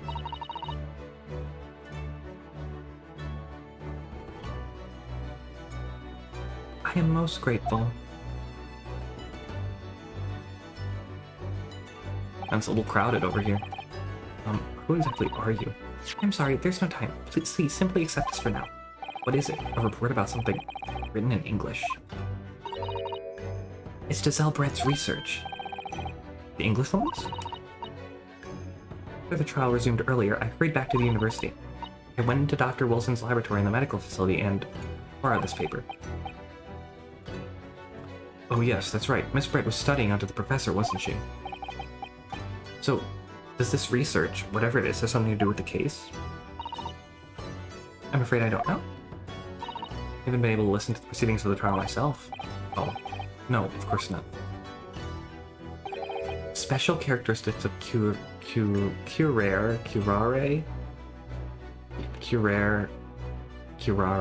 I don't know, and its effects on human subjects. Interesting. Curare? What's that? I've never heard that word before. Time's up. The prosecution demands the immediate removal of the female trespasser from the courtroom. There was too little time for me to read it in detail. But I've summarized what I could on a note just inside the cover. If you think it could be valuable, please cast your eye over it. This is wonderful. Thank you. The cell's report has been entered into the court record. Goodbye then, and good luck. Kurari? Okay. We've had long enough, counsel. We cannot detain our English guest any longer. Oh shit, I didn't want to do that. I hit the wrong button. Page 2, baby. Synopsis. The poison... Kurari is a poison made from the bark of certain trees in the jungles of South America. The hunters of the region have used it since ancient times to incapacitate their prey. Instant paralysis of the entire body, and subsequent death, even in minute doses. The above-mentioned effect occurs when the poison enters the body through a wound such as that inflicted by a blowpipe dart. Due to its ability to render the human body paralytic, it's believed that the toxin could have application as an anesthetic. However, a solution for the respiratory arrest caused as a result of the full-body paralysis must be found first, or the patient would die of suffocation. Interesting. I asked the prosecution and the defense now one last time. Does either side have any further evidence to present to the court? I presume not, but... The prosecution has already made its case convincingly enough already. Nothing more to add, Your Excellency. Ryunosuke, we're out of options here. Really is our very last chance. Yes, I know. Your Excellency, the defense does have new evidence. Look. That unyielding stare of a true Japanese warrior. Well, Miss Brett? Yes, Your Excellency? If you wouldn't mind, perhaps you could grace us with your presence a little longer. It's a delightful invitation, but I'm afraid it's not so very long until tea time. Please excuse me. Forgive me, Miss Brett. It seems I wasn't clear. I realize it was phrased as a question, however. I must ask you to treat that as an order. I've said it many times before, but Japanese language makes no sense. My apologies, dear lady.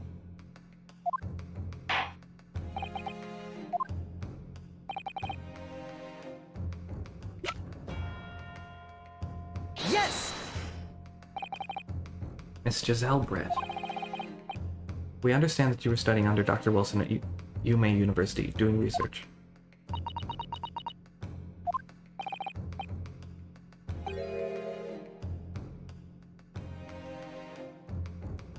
Research, by sheer coincidence perhaps, into a deadly poison. What? Okay, Sorry, that was another one of those, like, inward word pickup things. Poison. Where are you going with this, Council? Toxin known as Kurari, Your Excellency. Even the slightest amount of this deadly poison entering the body leads to instant death. Attention! What complete and utter nonsense? Kurari, you say? I've never even heard of it. You wouldn't have done. What do you mean? I mean that you wouldn't have heard of Kurari before for one very simple reason. It doesn't exist in our country. It doesn't exist? Correct, which means, no matter what test the police can do for toxins, they never identify Kurari. Why? Because there is no test available here that can identify the presence of this highly deadly poison. What? Order, order, order. Council, does this deadly poison truly exist? According to this report authored by the visiting research student from England, Kurari has long been used by the tribespeople of South America as a poison to lace their arrows.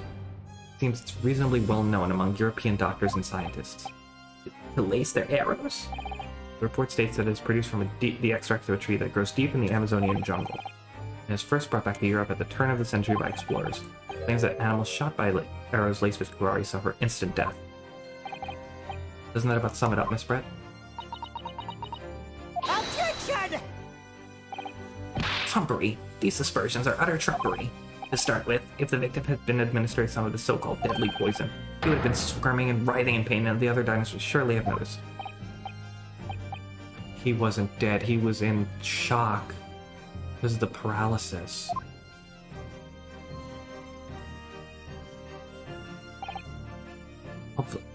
Obviously, I would have noticed a disturbance like that. I don't remember anything like that either. I didn't notice the professor being in any kind of pain. According to this, however, it's the other way around. What do you mean, the other way around? The very fact that this victim didn't show any visible signs of distress is evidence that Kurari was used. Explain yourself, Council. The moment this toxin enters a person's system, it causes instant paralysis. In other words, affiliated victims lose all strength and are completely unable to move. Even if they were in total agony, there would be no visible signs of pain at all. How terrible. Obviously, the man lost all strength of his muscles. He collapsed on the floor. With a chair under him for support, as Dr. Wilson did, the effects could go largely unnoticed. I don't follow, cousin. That's just paralysis. I thought the poison caused instant death. The full explanation is extremely unpleasant. The poison causes immediate paralysis, as I said, leaving the victim unable to move. But after a short time, the paralysis is so severe it causes the muscles that control respiration to fail. Respiration? In other words, the actual cause of death is suffocation. And all the while, the victim is conscious and aware, just unable to move. That's so awful. Oh my god. That's hideous. To the observer, it would look almost like the victim is slipping peacefully into an endless sleep. But for the victim himself, his final moments would be a living hell. That is the true nature of this deadly Kurari poison.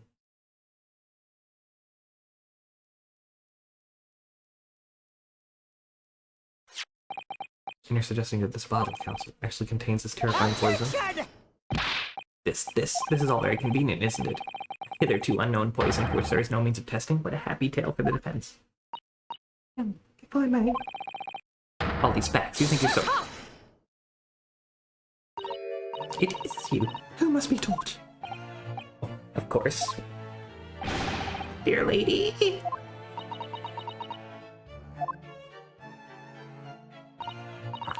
So, this is how you Japanese behave, is it? You steal another's honest hard work, and then announce the results as if you discovered them. I'm appalled. What a loathsome act. Well, Miss Brett, feeling is mutual. Whatever do you mean? Realizing on the unfortunate circumstances of an innocent man to frame him from a heinous crime. That really is a loathsome act. Wouldn't you agree? Enough of this. I, for one, refuse to accept it. The idea of some poison that doesn't even exist in the great Empire of Japan is breaking the rules. Ha ha ha. What's so funny? Oh, excuse me, Your Excellency. Yes, Miss Brett? May I borrow that bottle for a moment, please? Well, yes, I don't see why not. She's gonna drink it, and then it's gonna prove, and then it's gonna be in the glass that she took.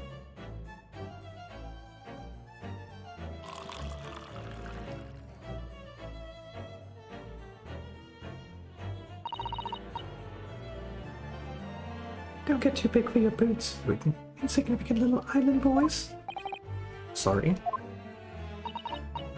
To an Englishwoman such as myself, this whole affair is farcical comedy. Your little police games and those foolish courtroom antics, it's laughable, really. But I'm getting bored of it all now. It's time for the games to end. Cheers!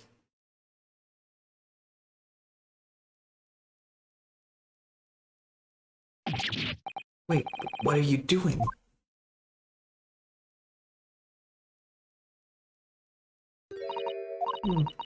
A sparkle left it all. How appropriate for this shabby affair. It was in the glass, I'm telling you. Just let me get to the point, please.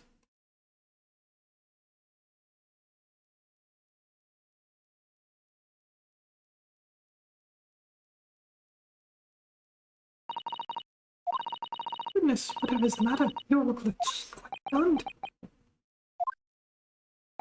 So, no Kurari. Bottle was clean. Is that what you're saying? Ha ha ha ha! You're quite incredulous, little boy. Of course. That's the simple truth. Thank you for presenting the findings of my research so concisely in this grand venue. Most kind. Thank you, waiter. Now then, Your Excellency. Yes, Miss Brett? I should like to be excused now, please. I think I've given more than enough of my time to furtherance of friendship between our countries. Yes, dear lady. We are most gratified with all the assistance you've given.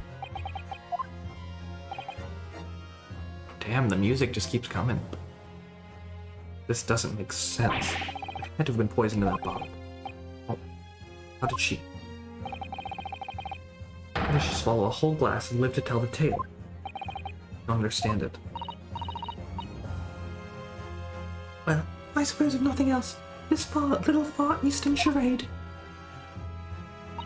will make for an interesting conversation at the next party I attend in London. There has to have been poison in that bottle, doesn't there? There can't have been, because otherwise she would have killed over dead. Come on, Ryunosuke, we have all the clues now. The bottle of water contains no poison.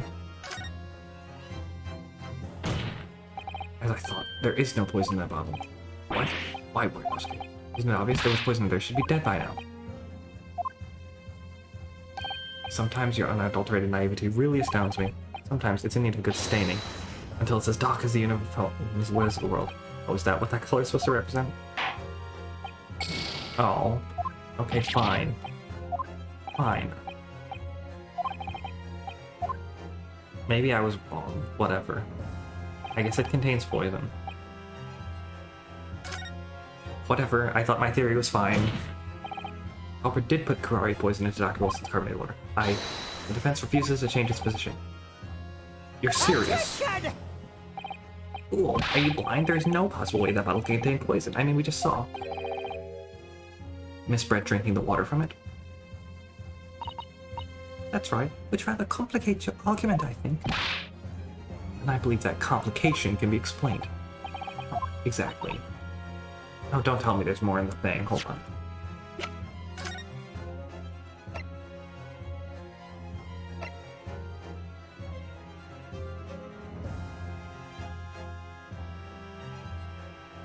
Maybe she has the cure. I doubt that.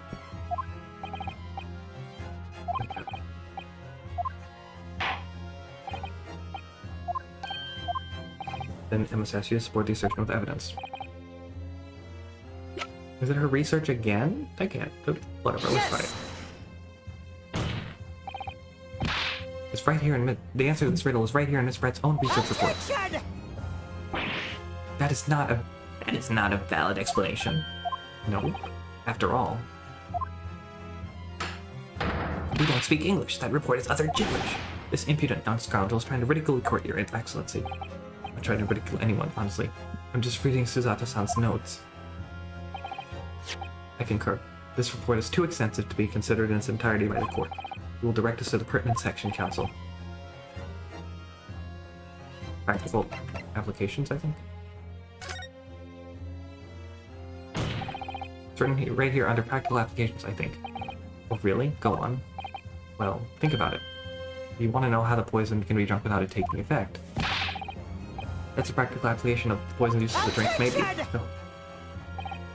Okay, well maybe I was wrong, again.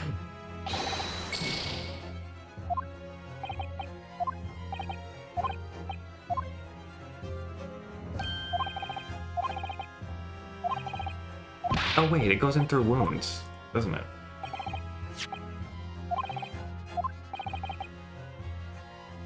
Hold on, can I read that? Is it too late? Okay.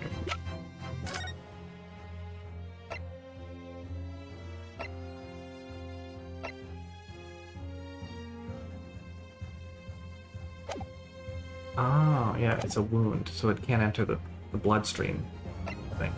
I think I have it now. I've been hearing a lot about this curare poison. And it's left me curious about something. Oh, counsel? Well, it sounds as though indigenous hunters have been using this poison for years and years to lace the heads of arrows that they shoot at whatever prey they're hunting. Ah, yeah. So we've been led to believe, yes. And the point of hunting is to catch prey to eat. Get to the point, please. Oh, that makes sense. X is playing Cookie Clicker, yes. But if they were to use those lace arrows, doesn't that mean there would be traces of poison left in the prey the hunters were going to eat? Yes, good point. So surely the hunters wouldn't want to eat their prey, would they? Because then they'd be eating poison. Good gracious, counsel. No, that would be madness. I actually found the answer to that conundrum in this research paper here. Under special characteristics, it says this. The poison starts to work after entering the body through a wound. A wound, you say? See, that makes sense. Yes. Mention that particular detail seemed a little strange to me, though. It all makes sense when you interpret what's written like this.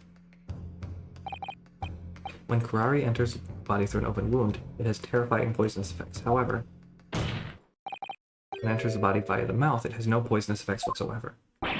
What? I'm trying to wrap my head around that one, actually.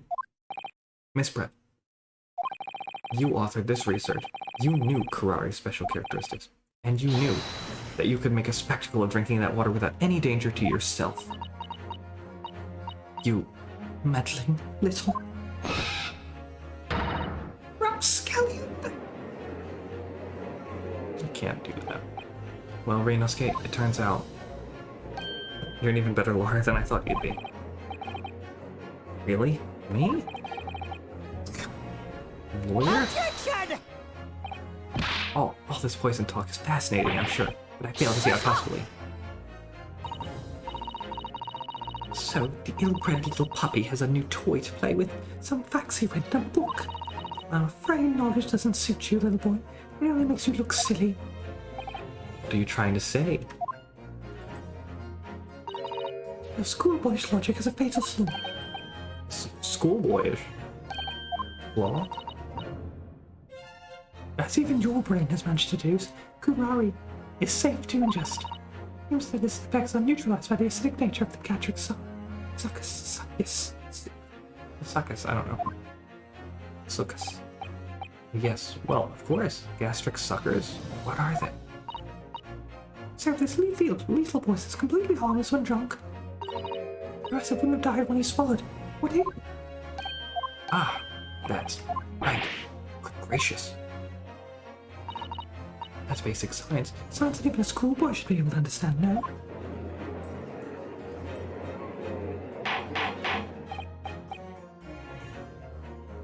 Order in the court. Order! Logic holds if the lady and the professor drank the same poison, they would have been affected in the same way. You're trying to suggest. Yes, the curare poison is completely irrelevant to the case of trial. That's right. Surely even a little cockroach like you could understand something as simple as that.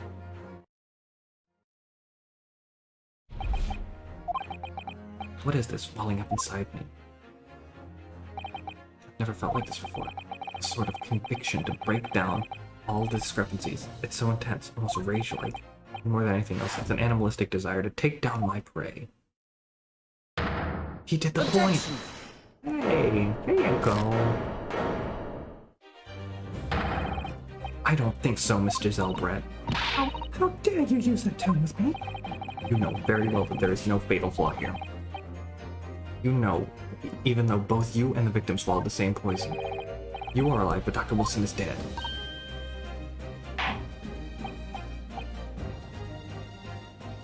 He said the words. Now we're playing Ace Attorney. Counsel, I'm sure I don't need to remind you. You must present compelling evidence. As we now know, this poison is completely harmless when ingested. Why would Dr. Wilson alone have been killed by the Kurari?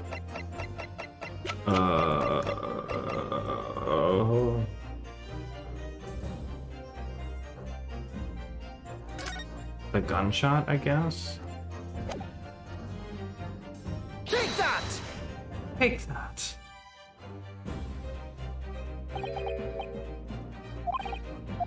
Oh.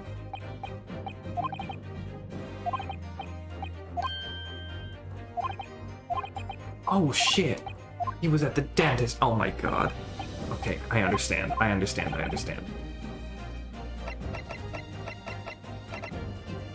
Forgot about the dentist. Take that! As Miss Brett so readily pointed out, she drank the same water as the professor. However, there was a fundamental and fatal difference between the two diners. A fatal difference? The toxic effects of Kurari are only found when poison enters the body through an open wound, so for a healthy person with no injuries, drinking it is completely harmless. But what if there was a wound inside of the mouth of the person drinking the poisoned water? Inside? Yes, like the wound you might have if you had just been to the dentist and had a tooth extracted, for example. Miss Brett, you've acknowledged many times in your testimony already that you were well aware of Dr. Wilson's dental appointment that day. So that's it. You use that knowledge to orchestrate this. Is she laughing? I don't like to repeat myself, but honestly, I can't resist. These childish courtroom games of yours and your hash-baked arguments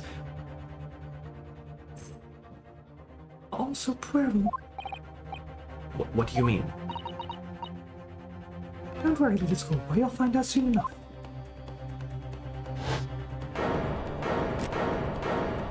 She holding a gun to his head? Oh no. You see, when you have vital evidence lying around, you never know what might happen to it. No. I mean, it could just Slip.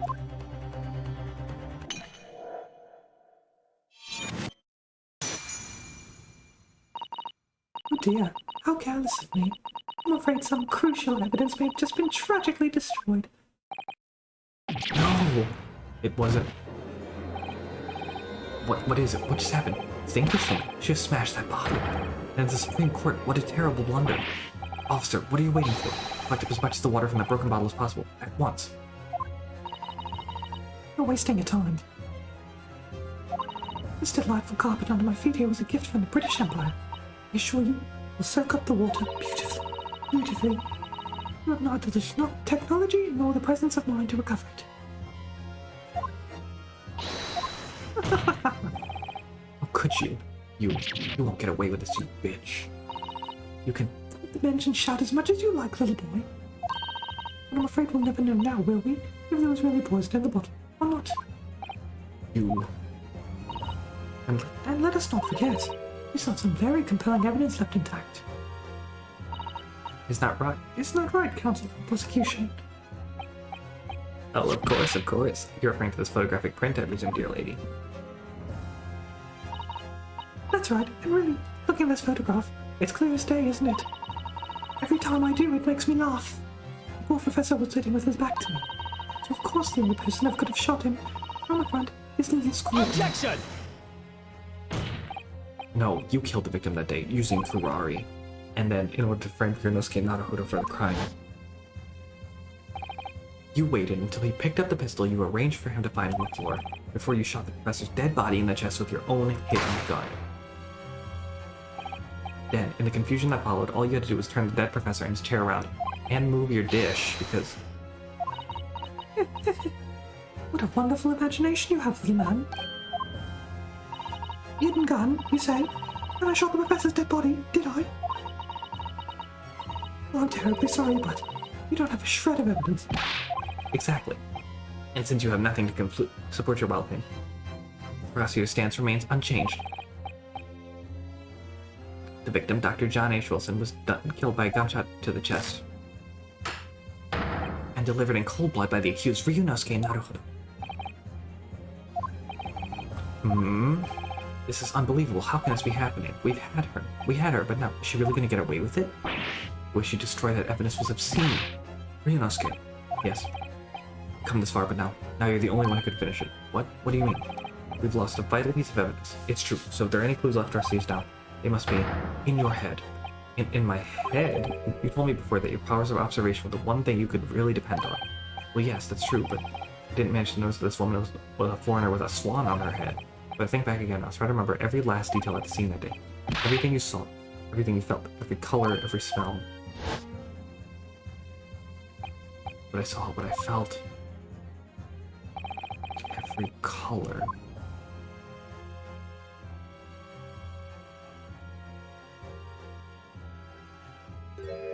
Oh my god. It's got some right? I'm a vibrant memory of the same scene stuck in my head. Maybe another clue to expose the identity of this Dr. Wilson's kill. Sure. There has to be. Actually, Cosmo, I think I might have something. Thinking back over everything I saw, I think I might have uncovered another clue. You guys have something up your sleeve, don't you, Ryunosuke? Come on then, let's wipe the smug smile off that English woman's face with some evidence. Alright, I can't wait. It's been niggling me for a while that something feels amiss in my memories of that day. Whatever it is could be the key to arriving at the truth about all this. It's here somewhere, the clue that shows who the Dr. Wilson's real killer must have been is... I assume? Take that! Or whatever. Inspector Hosonaga, answer me this. Yes, what is it? Ugh, he's still miles away, probably still thinking about that bottles being smashed. But as you've said a number of times now, you strive for perfection in investigations, don't you? Absolutely. I wonder, therefore, perhaps if you took anything from the scene of the crime. For instance, the plate of steak that you took to the victim's table that day. Wait a minute. Where are you going with this little boy? It's just a memory that's been troubling me. What memory? I saw the scene shown in this photographic print with my own eyes that day. I saw that on the wooden base of the plate that the steak was served on was a spattering of blood. What? Oh, really? And what of it? Obviously, that must have happened when you shot the professor. No, that can't be the case. Take a good look at the photograph and the relative position of everything there. You will find that the relative position of everything there makes you laugh every time. The plate of steak is almost directly behind the victim. I'm supposed to have shot Dr. Wilson in the chest from the front. There's no way that blood from the victim could have ended up directly behind him. Ah! Yes. For blood to have made it onto the plate, it implies that the plate was between the victim and the shooter, which means the shooter must have been sitting opposite the professor as you were. Zelbrett. I beg your pardon? Objection! This is beyond ridiculous, fabricated nonsense. Is the court seriously expected to believe something the accused has just apparently remembered seeing? Hold it. That you, buddy? Yep. No, it's you. This could be the moment my entire career in the police force has been leading to. Inspector, you mean... You know, you're not bad looking either. Yes, I took the plate in the interest of preserving evidence from the scene of the crime. I took it, meat and all. And I don't care if they call me a crime scene thief because of it. You did what? I took the steak that you'd been eating, Miss Brett. I took the steak that the sergeant had been eating. I did it all in the name of justice. Then we can find out for sure whether or not there's a bloodstain on Miss Brett's plate. We must examine it now.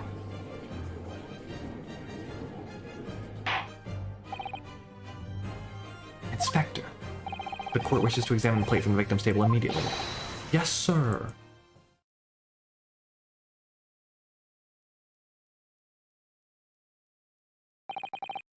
Sorry for the delay. Here's what you ordered: the steak. Well, what about the blood? Is there blood on it? Of course there isn't. Plate inspector, the blood, man. Show the court. Of course, examine the plate at your leisure.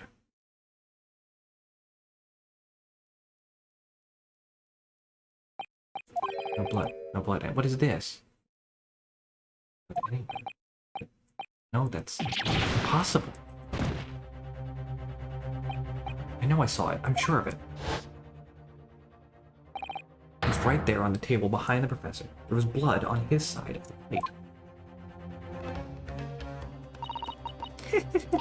What an unbecoming expression, little boy. You see, this is why I always say you can't trust what the Japanese tell you. Oh my god, you racist. We knew, but like...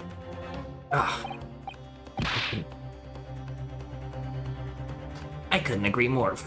In the case of this disgrace to the Empire. I believe we may finally have reached a conclusion in this trial. Let's hope so. Let's pretend attempted courtroom proceedings is painful to watch. But I promise to do my best to forget all about it when it's over. This sorry-looking steak reveal. It doesn't look sorry. Reveals facts all too clearly. If the sorry-looking accused wishes to examine again, be my guest. A plate of steak? Was the plate I saw, or thought I saw, just a figment of my imagination? Wait, is that the wrong steak? It's not over yet, not until the final gamble. Never stop believing in yourself. Keep looking forward no matter what. Believe in myself? Really?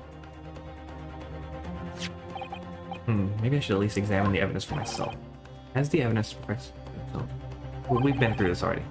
No, it's necessary. Does the defense have any objection? That bloodstain was going to clinch the trial for me. Let's split. Sure, there's another clue, yeah. Your Excellency, please wait. There's another clue. Another clue that will reveal the shocking truth. Objection! The only thing that's shocking here is your unhealthy fascination with beef. Unhealthy fascination with beefsteak. Your Excellency, I think I've made myself clear, haven't I? I will not be able to turn a blind eye to any more unnecessary procrastination in this trial. I'm sorry, Miss Brett. We must ensure a thorough examination of the evidence. I will not give a ruling until I'm completely satisfied that all reasonable doubt has been dispelled. I see. As a newly affirmed ally of my country, that's your position, is it? Thank you, Your Excellency. Counsel for the defense, you will now clearly show the court what you are alluding.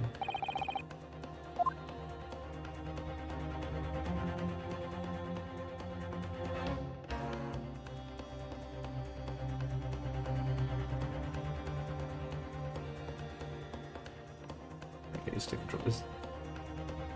Yes. How, obviously.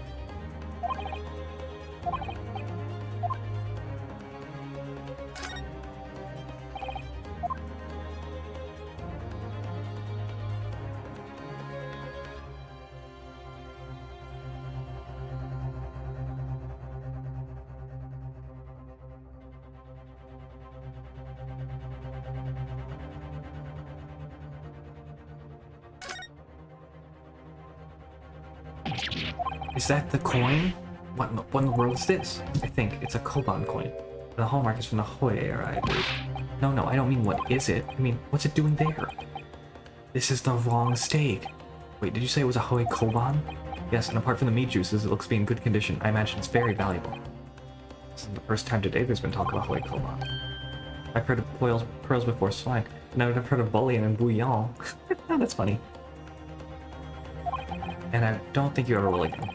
This is extraordinary, though. This means...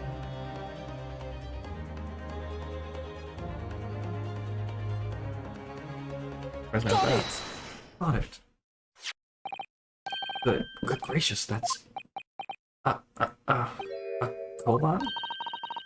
On Earth? Boy, Era wanted that.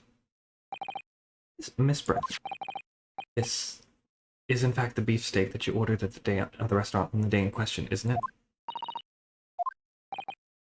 Tell me, why is there old coins seemingly hidden underneath the meat?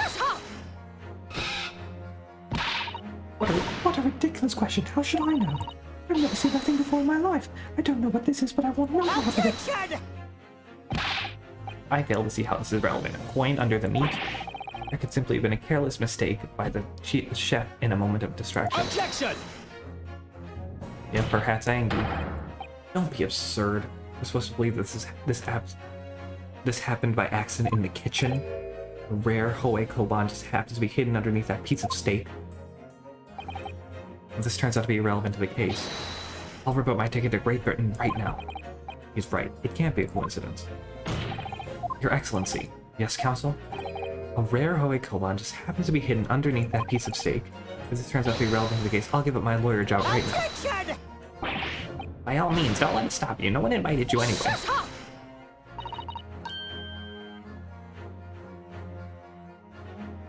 Perhaps, little boy. You should realize here that it's you who's being irrelevant. God, the voice breaks. No, I'm the one on trial here. The point is, it's essential that we ask the owner of this coin to explain what it's doing under the steak. Owner?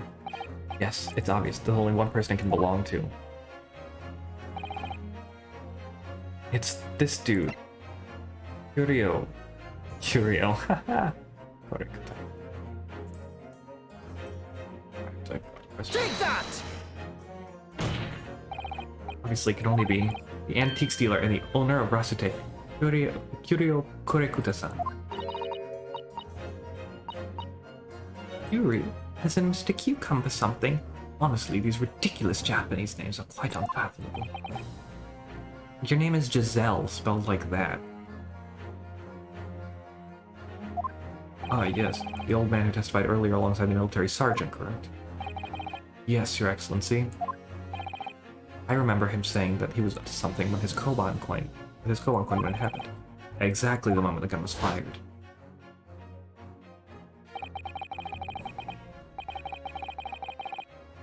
Like, Giselle is a normal name, but not spelled like that.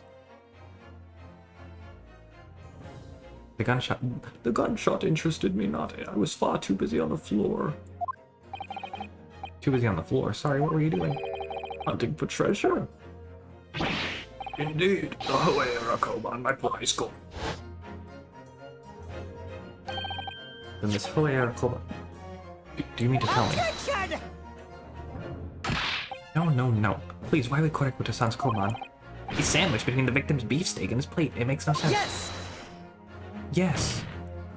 Which is why I'm asking to bring Kurekuta-san back to the witness stand so we can ask him. Officer, bring both witnesses that testified earlier back in here, without moment's delay.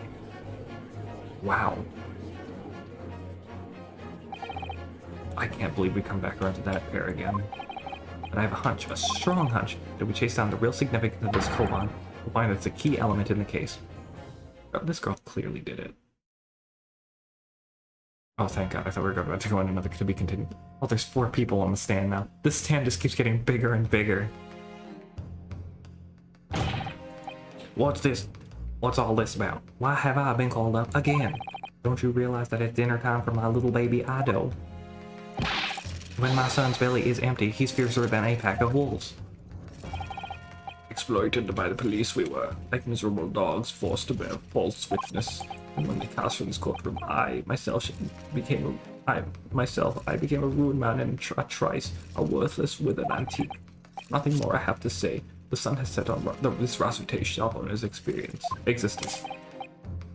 Be that as it may, Kurekuta-san, something has come to light that requires your clarification. As far as your Rasute... Oh, I didn't get a chance to read it. As far as your Rasute memory serves, have you seen this Koban? Yes, that's it.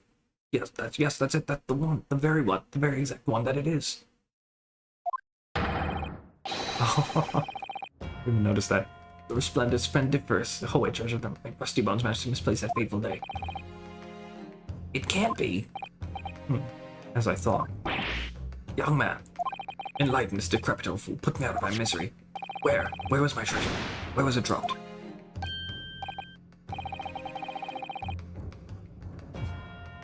Oh, I'm not sure if it was dropped anywhere. We found your coin sandwiched between a beefsteak and its plate, soaking in the seasoned meat's juices. Sandwich? Soaking? Seriously? Clearly, it couldn't have fallen there by accident, which means somebody must have hidden it there on purpose. Somebody concealed my holy treasure between a slab of meat and a metal plate. Who would do such a thing? Such an unconscionable thing!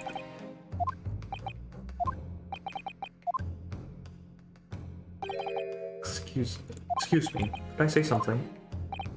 Yes, of course. Proceed, Inspector Hosonaga. I mentioned this earlier on in the trial, but I was working undercover in the restaurant in order to investigate another case. Ah yes, that's right, the secret undercover operation. La Carnival is a high-class Western cuisine restaurant. It attracts wealthy diners, including many foreigners. Recently, there's been a run of similarly executed thefts targeting the restaurant's rich clientele. A number of such incidents have been reported to the police bureau. Good crimes indeed. We wanted to nip this case in the bud quickly, especially with so many foreigners being affected. So that's why you were sent in undercover, is it? Yes, I took the job of waiter at the restaurant in order to flesh out the criminal. Seems likely. This Koban incident is the work of the same thief. So unbeknownst to us, there was a master thief at work in the restaurant on a regular basis. The place was already the scene of several crimes, it seems. I don't know about the master thief part, but the identity of the person who stole and hid Korekuta-san's Koban is all too clear. What? What? I think the court would like to hear the defense's view on this matter. Was it Giselle? I don't know who else it could be other than this dude.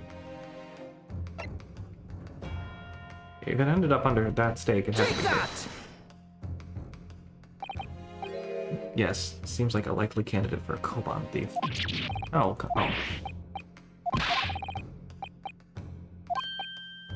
Okay, maybe I'm stupid. I keep forgetting things. Oh, it must have been Ido. Oh, he's penniless. What am I doing? He doesn't have any money. He can't afford a nanny. Obviously, it can only be you, Sergeant Ayasa Nosa.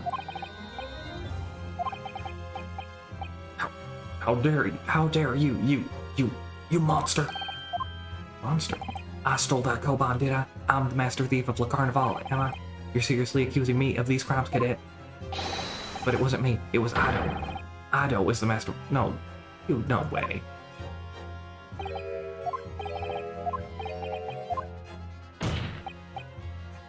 You would push the blame for your crimes onto your own son, an innocent little baby? What the hell, dude? It's you who's the monster, Sergeant Nosa.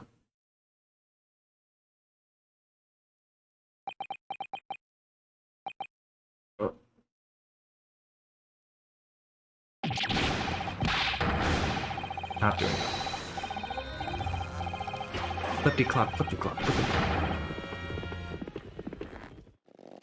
What the hell?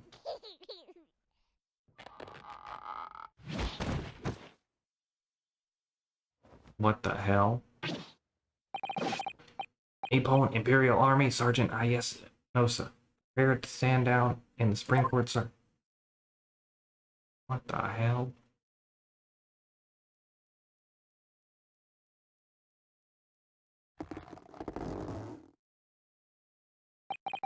Do any of you know of the extraordinary low wages the Nippon Imperial Army pays to those it expects to keep our country safe? I understand that the temporary increase in taxation owing to the recently ended conflicts remains in place. I've heard it's hard for lower-ranking soldiers to make a living, yes. All I want is to put a hot meal on the table for my son. That's why you were stealing things at the restaurant? The place is heaving with money. Every 3 days I'd go there and do reconnaissance for a target. And I'd enjoy chomping my way through a good steak at the same time. Sound like it doesn't bother with a knife and fork, even, which is worryingly believable. And your target that day was the old man and his Koban. Yes, sir. He was an easy mark. I slipped a coin into my pocket without any trouble at all.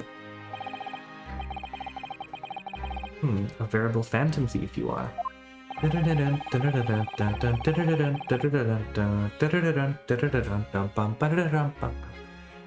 was all set to leave the stake when I was halfway through it devouring when it happened. Bang. Yes, when the professor was shot.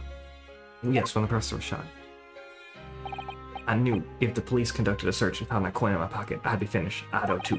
So I hid the incriminating evidence as fast as I could on the double. I slipped it under the stake,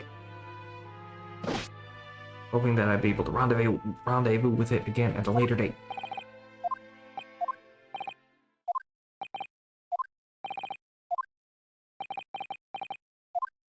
We have gotten so off track here. This is ridiculous. Perhaps you could carry on with this absurd prattling in your own time? Oh, Miss Brett. Of course, dear lady, of course. How rude of us. I'm quite sure there's no need to detain you any longer at all. It's raining! Hey, thank you for the raid, Westaford. Welcome back. How you doing? Well, you know what that means. We get 1 countermeasures. I am grounded. What were you up to? Let me give you your countermeasures. Hold on. Thank you so much for the raid, Westford. I really appreciate it. Hope you're doing well. I hope your stream went well. 1 second. It's done. Taking care of something.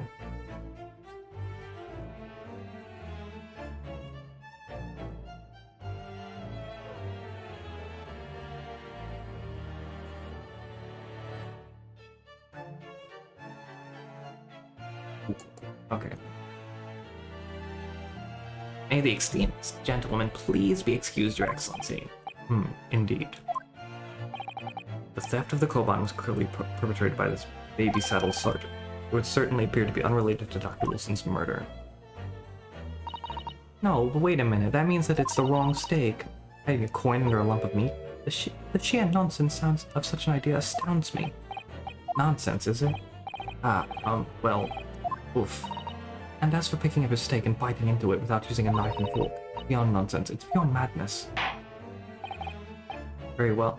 Now that all questions concerning the witness's testimony have been answered, I see no further justification for detaining her. Miss Brett, you are free to leave. Thank you, Your Excellency. Good luck, everyone. And good day. Wait a minute, Ryunosuke, what's the matter with you? This is no time for daydreaming. Oh, no, it's just... about Miss Brett's parting words that got me thinking. Ain't quite working. What exactly? But something she said jarred with me. Like there's a contradiction in there somewhere. Something didn't quite add up. Don't tell me the stake matters. The curvature of the stake matters. No way. You can think later, but if you don't call it now, it'll be too late. The trial will be over. Hold it! What is it now? What is it now? I'm afraid, just one last time. There's something I'd like to ask you. I'd like you to explain the contradiction in your parting words from just a few moments ago. What are you talking about? What contradiction? Attention! What new student nonsense is this? Well, what parting words are you talking about, Ryunosuke? Hiding a coin over a lump of meat? The sheer nonsense of such an idea astounds me. And as for picking up your steak and biting into it without using a knife and fork, it's beyond nonsense. Was there no knife and fork on the plate? Oh my god, really?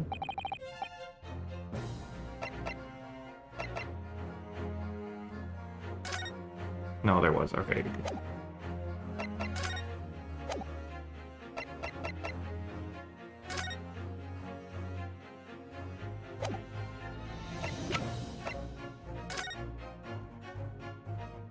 This is a damn plate. I don't know.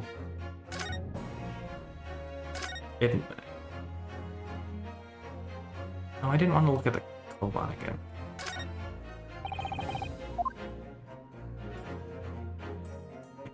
I'm probably on the exact wrong train of thought, but you know what? Whatever. I don't... Can I save? Yeah, okay, let me just, real quick.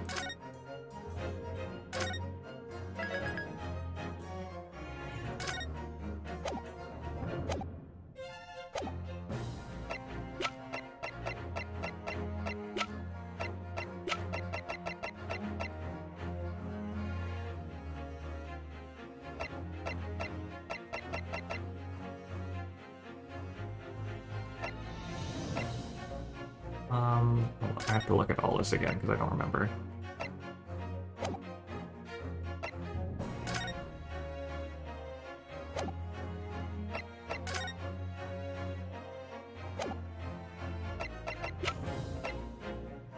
I don't know. Fuck it. I don't care. Take that! What? Statements more accurately, Excellency. Oh, I didn't know. The stick was on the victim's table just before the professor was killed. Not true. Doesn't something about the stake strike is very natural? Unnatural? What on earth do you mean? It's extremely obvious about the Holter? Holter, are you still there? Was it you? Oh my god. There's no fucking way, dude. Oh my god. I'm talking about the shape of the edge where it's been eaten. It's even noticed it too, Miss Brett. Notice what exactly, Counsel? Just a few moments ago, Miss Brett claimed no Englishman could even contemplate picking up a steak and biting into it without using a knife and fork. Of course she did. She's a refined English gentlewoman herself. And take a good look at the steak, in particular the edge where it's been eaten.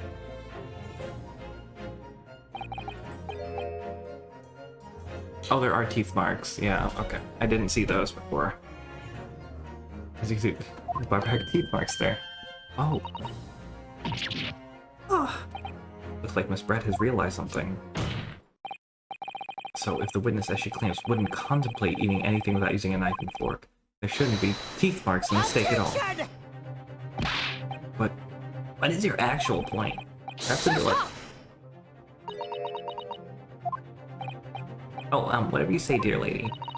As I said, I really must be leaving now. Afternoon tea with the Minister of Justice cannot possibly wait any longer. Of course, this will be all over in the blink of an eye. Rest assured about it.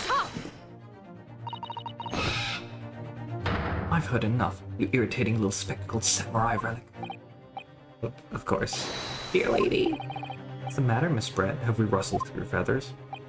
Clearly, the witness knows what this means. She's realized the catastrophic implications these teeth marks in the stake have for her. Ryunosuke, do you know where you're going with this? Yes, now at last it's all come together. Has it? The mysterious teeth marks in the steak that had allegedly been eaten with cutlery. She ate it?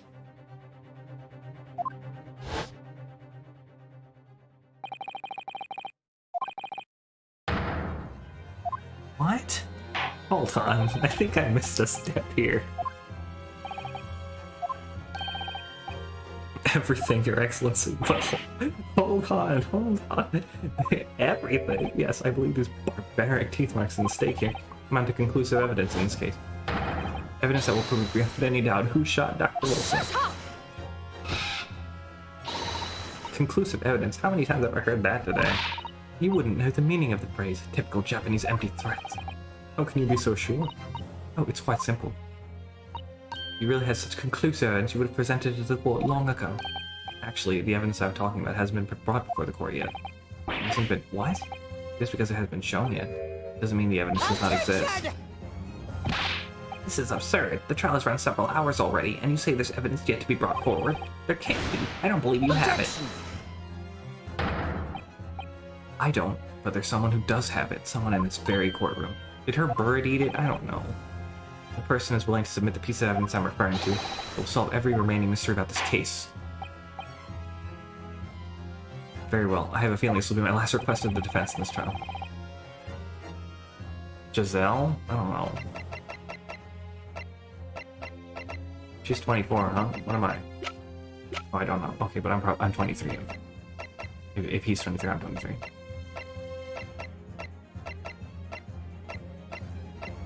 Does Giselle have it? Take that!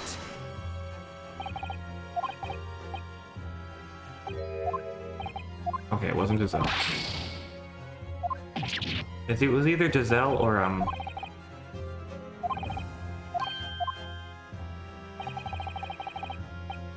oh, wait a minute. Hold on, let me just save again real quick. I didn't expect this to I told you right from the get-go, I'm not good at these games at all.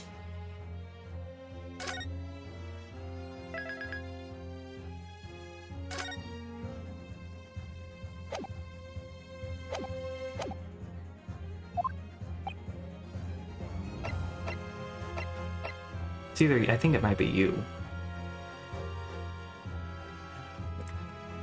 Take that! Yeah, okay. The answer's obvious. It's Inspector Hosonaga. What? I have it? Yes. You think I've been withholding conclusive evidence? That's ridiculous. No, I'm not saying that. Everyone's attention has been focused on the stake with the teeth marks. Yes. Now, earlier this afternoon, Sergeant Nosa told the court the following. I'd enjoyed chomping my way through a good steak. Wait, yeah, I was right. It's not the right steak. You watch it, Cadet. I'm a superior officer. Sergeant Nosa, could you please confirm something for me? Was the steak that you put the point under, in fact, your own steak? And Sean, affirmative, of course. I might be a soldier in the Imperial Nippon Army, but still. I'm not brave enough to ask a foreign gentle lady if she'd mind me manhandling her meal to hide something in it. In other words, the steak the detective submitted as evidence earlier was in fact Sergeant Nosa's meal. Objection! But that makes no sense. That plate was taken from the victim's table. Objection! Did she switch the steaks? Yet the gentlewoman doesn't take bites out of her steak, nor did she have any opportunity to steal the coin. Of course I didn't steal it. To even suggest such a thing would be an affront to the entire British Empire. The British Empire doesn't care about you. Well then, how do you explain this paradox? Exactly, surely not going to suggest that the sergeant switched the two steaks over.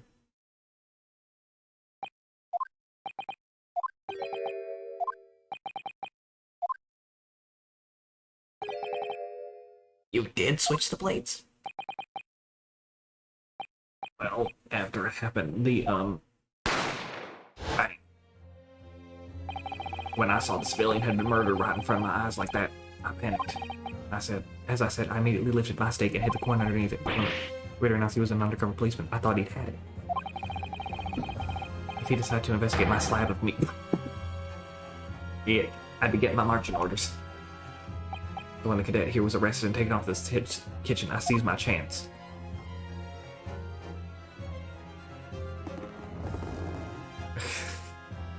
With military precision and time, I switched my steak back with the one on the foreign lady's table. Ooh, hashtag investigate my slab of meat, anyone? What the concept? I never saw you do such a thing. It was called Operation Lightning Bolt. There was no time for strategic planning. It was do or die. So yes, I did what had to be done. Unbelievable.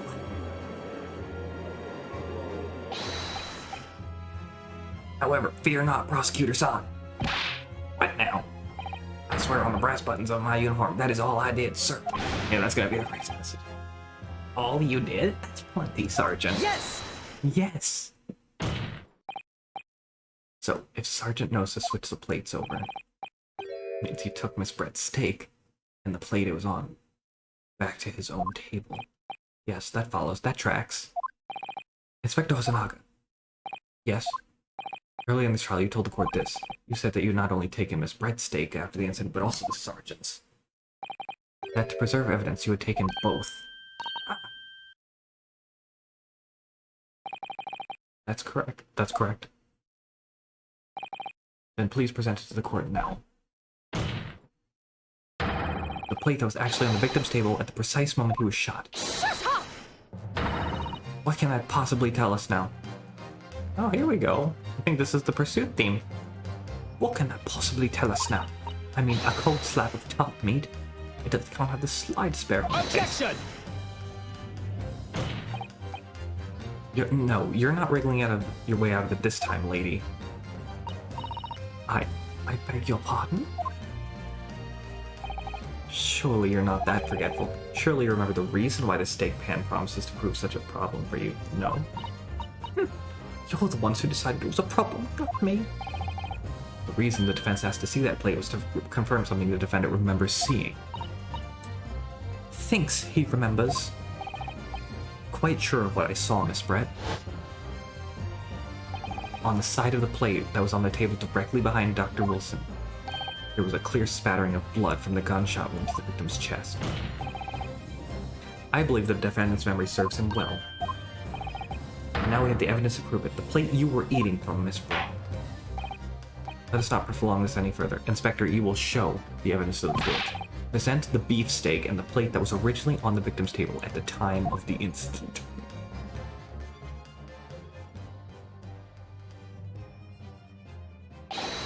Yes, sir.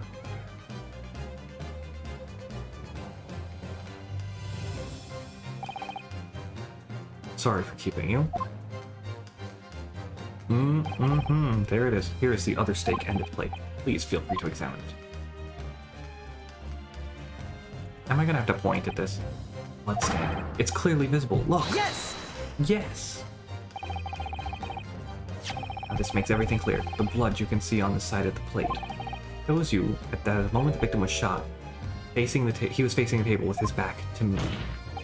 In other words, it's impossible for Naruhodo-san to have shot the victim. Ugh! It can't be. In fact, there's only one person who could have possibly shot Dr. Wilson from the front. I'm sure everyone knows by now who that person is. Ugh. That's right, Miss Giselle Brett. It's you! Hell yeah, that did feel like a Deus Ex Machina at the time, but you know, I guess they made it work. Breakdown time. Is your hat gonna fly away? You're gonna see your eyes because your hat flies away?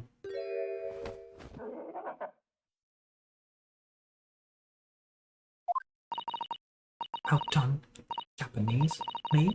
By a Japanese schoolboy? No, no. What?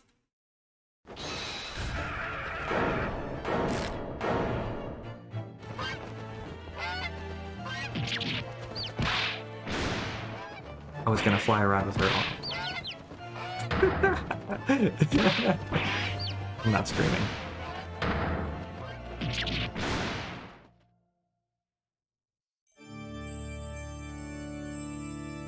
I really never get to see her eyes? Oh, she flew up to heaven. Oh, there's little baby. There's chicks everywhere. Oh, you get that one. Aww.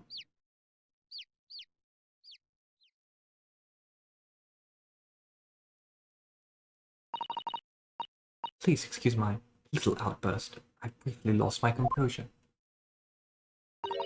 Most unbecoming behavior for an English gentlewoman. Forgive me. Oh, Miss Brett. This time we told the court what actually happened that day. The truth this time. Gladly, Your Excellency.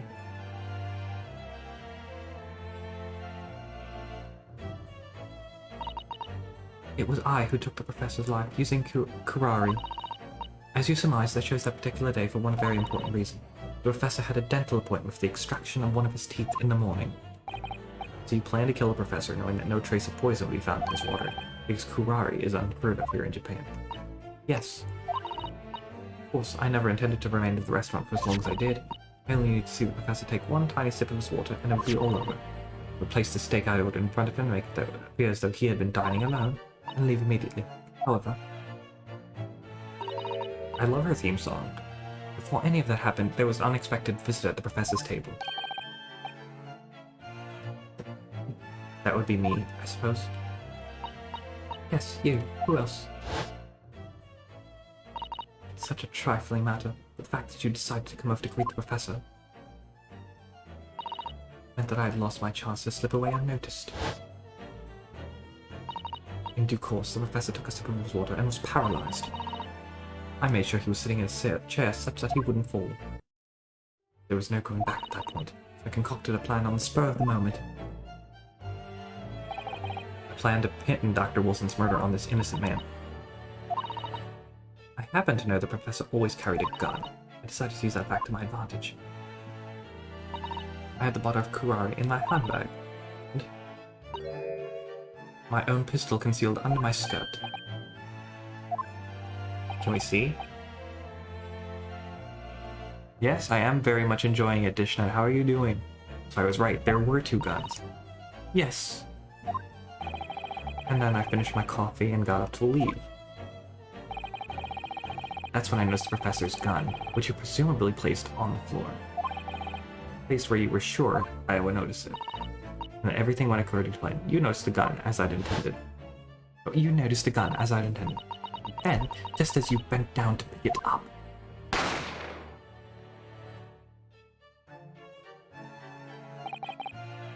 that's when you shot the professor with your own gun, even though at that point he was already dead. Naturally, the gunshot caused a commotion, at which point the waiter appeared. Obviously, I assumed Naruhodo-san was the culprit and apprehended him. I took him to the pantry that adjoins the kitchen and locked him inside. That's when I took the opportunity to turn the professor and his chair around. Because, of course, you needed to make it look like the defendant had shot Dr. Wilson from where he'd picked up the gun.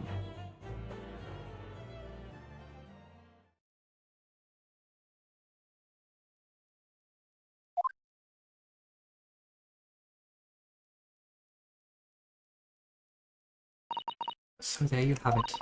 That is the entirety of my misdemeanor. The felony, actually. What was your motive, though? I don't understand. Yep, me too.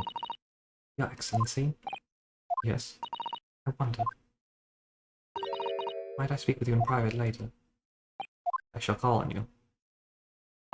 Thank you. Good day then, everyone. Hope you can forgive me, Naruhodo-san. We never got to see this girl's eyes.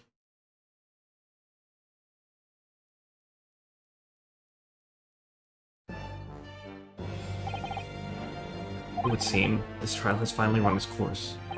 I presume the prosecution is in agreement? This can't be. Akatsuchi Aochi does not lose. Not the likes of this rookie student. You better start getting used to tough opposition. Ryunosuke Naruhodo. What, yes? This is insult to the old Aochi family name will never be forgotten. You become conceited with age, Council, but the old have to stand aside to make way for the new.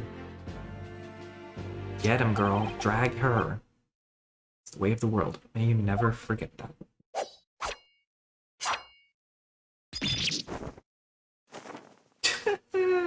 You look silly now. Actually, you don't look too bad. 1,000 millennia may pass, and still the Aochi clan will never measure up to the Naruhodo clan. Hell yeah! Yeah! Yeah, yo! Yes, I love it. I love that.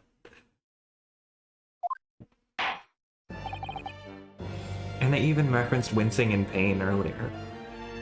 This trial in the Supreme Court of Japan will, I believe, go down in history as the start of a new chapter in our country's judicial system.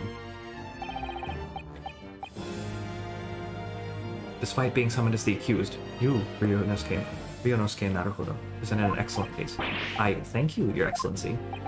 The use of evidence and deduction to unravel the truth is a modern mythology. After all, it has only been a few short decades since our countries opened the doors to the wider world. The Western ideas of science are rapidly gaining acceptance here. I feel sure that science will soon bring new methods of investigation, and new procedures of justice, and a new detective. A new future of law awaits, with a grumpy detective who eats snackoos. But what it will look like, I cannot begin to imagine. All I know is that we'll have a grumpy detective who eats lots of snackoos. That's for the young to pursue. Kazuma Sogi. Yes? After this trial, you are set to embark on a journey of discovery to the illustrious British Empire. Learn all you can. Absorb everything of the wider world that you are able to. And do not forget to fulfill the mission imposed upon you. He has a mission? I understand, Your Excellency. What was that about? Why do you look so grave all of a sudden? Is he sent there to kill somebody? I don't know. Never mind. As for you, Ryunosuke Naruhodo. Oh, yes? In your sense, how can I put it? Unusual potential. I very much look forward to seeing how you carry that onwards. Thank you, Your Excellency.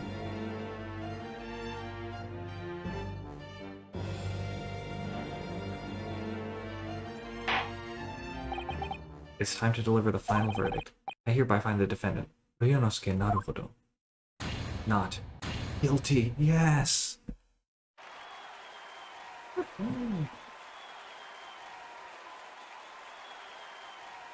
I like the flower petals.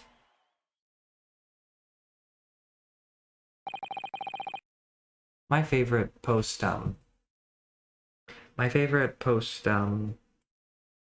trial celebration will always be the, well, for now, will always be the one in Ace Attorney 6, Spirit of Justice. You know the one.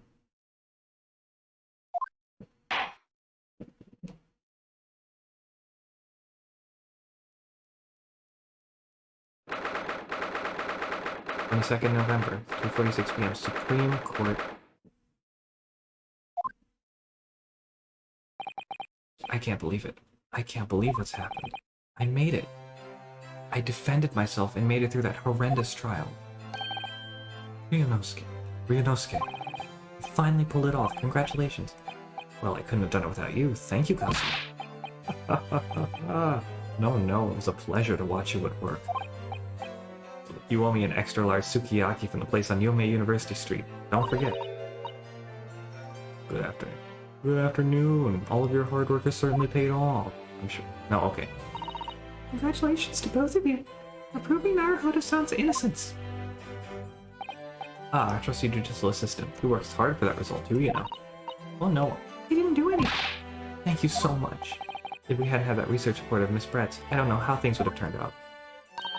Your kind words should really be from my father, who was simply doing as he asked. It was his idea for making me go to the university and investigate. Your father? Ah, yes, of course. Forgive me for intruding, of course. Yeah, it sounded like it. Speaking of Mikotomo.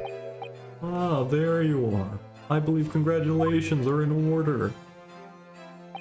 Naruhodo, you did an excellent job. Thank you, Professor.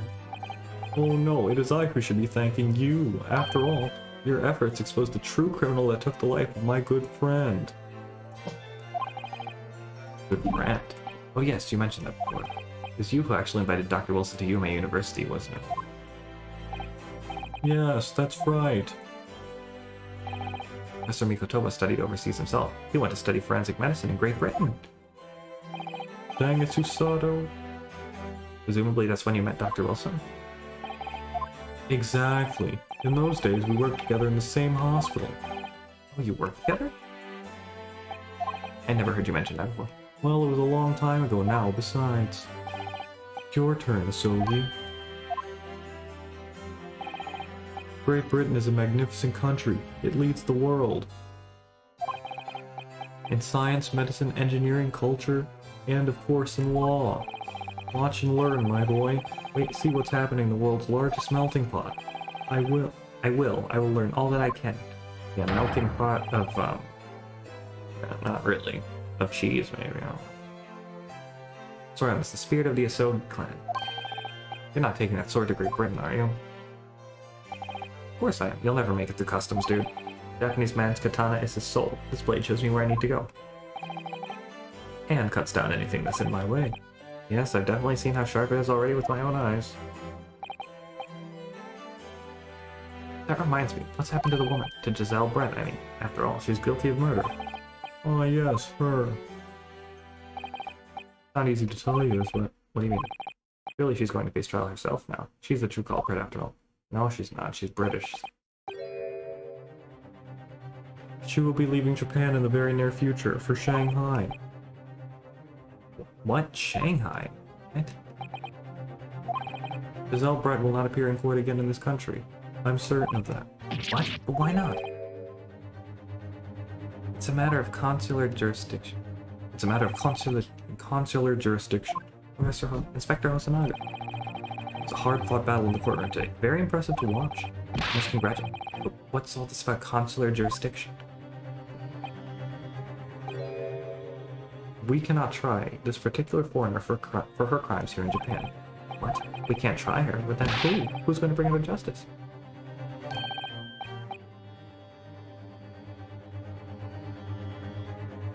A British consular court will hear her case somewhere far away where her voices can't be heard. But why a consular court? Professor, I simply don't understand. I thought consular courts were a thing of the past now that we've signed the friendship treaty. Yes, in normal circumstances, you're right. Then, so long as it's not a serious incident of a highly political nature to the respective governments. They can't invoke a consular court just like that. Oh, can't they? Yes, she's a student, but it doesn't justify our governors making secret agreements about her fate, does it? Something strange is going on. So Miss Brett can't be held accountable for actions here in Japan. Afraid that for the young student. Today's trial was nothing more than a game for her. There was never any danger of comeuppance for her. I don't believe it.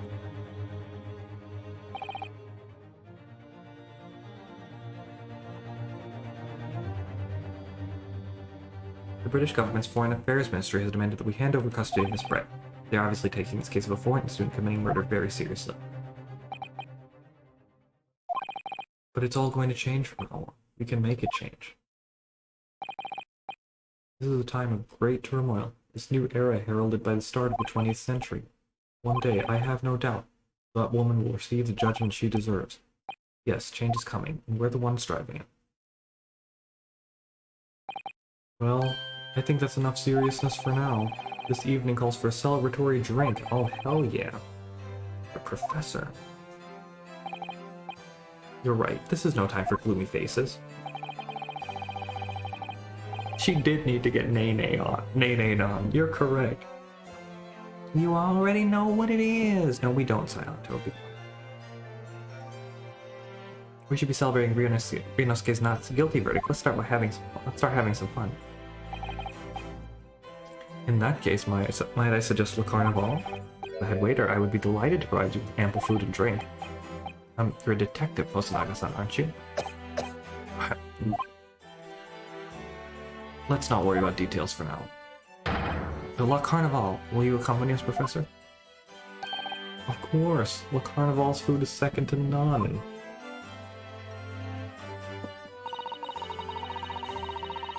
I shall go to attend to the paperwork for Naruhodo-san's release. Oh, yes, thank you.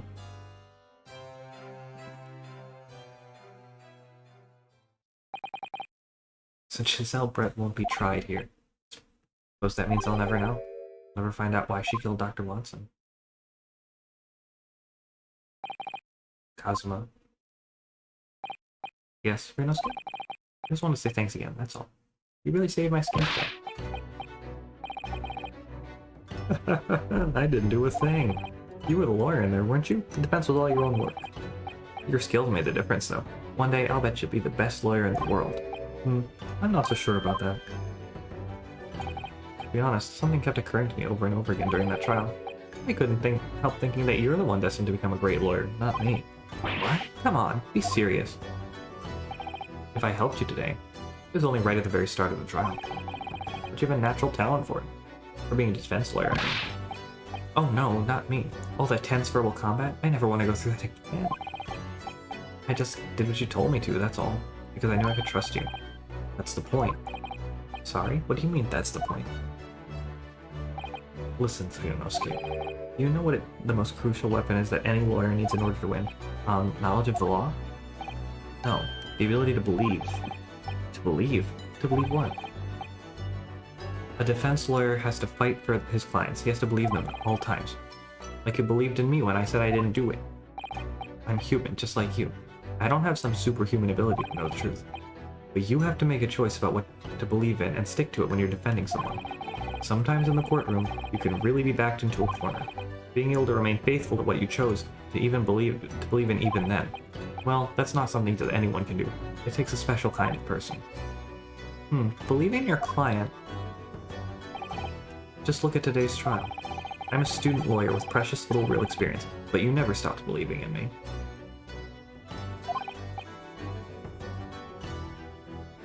Well, you face seemingly hopeless situations time and time again, but you never stopped looking for the truth.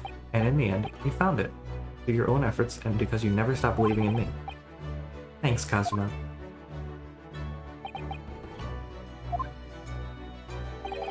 Is the voice I'm doing for Kazuma too similar to my own voice? The one I'm using for Yonosuke.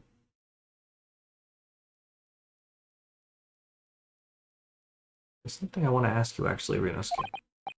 Well, it's a favor, really. Something very important to me.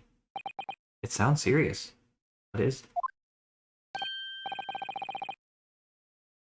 Ah, you're still here, are you? Oh, Inspector Hosonaga. I've arranged some rickshaws for us. Let's go. Thank you. We'll be right there.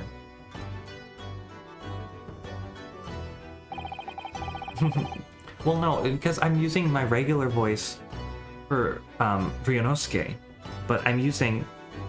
I have two tones that I generally speak in for my voice.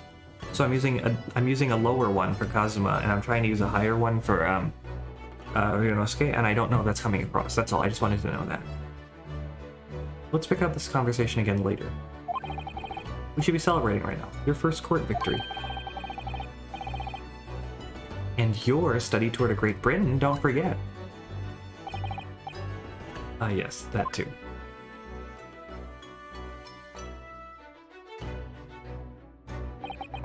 So my very first trial came to an end. Kazuma. Professor Mikotoa. Susato-san, who acted as my assistant. For 5 minutes. Inspector Hosonaga, who didn't really play much of a part, but still. Oh, that's good. It's because of the help and support of all these people that I managed to get through that trial. But more importantly, Kazuma hadn't yet managed to ask his favor of me. Little did I realize just how much it would change my life. I liked Hosonaga, actually. I thought he was fun. I liked this case. This is a really, really long first case.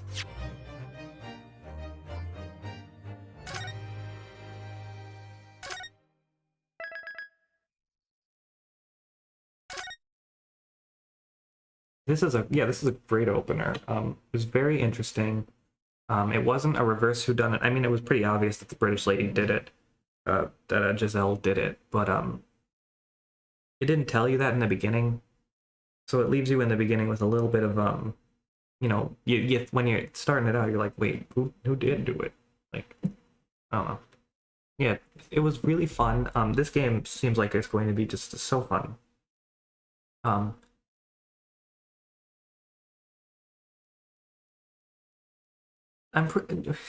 That's funny. That is that the thing, Blue Coin? I just thought it was a reverse whodunit.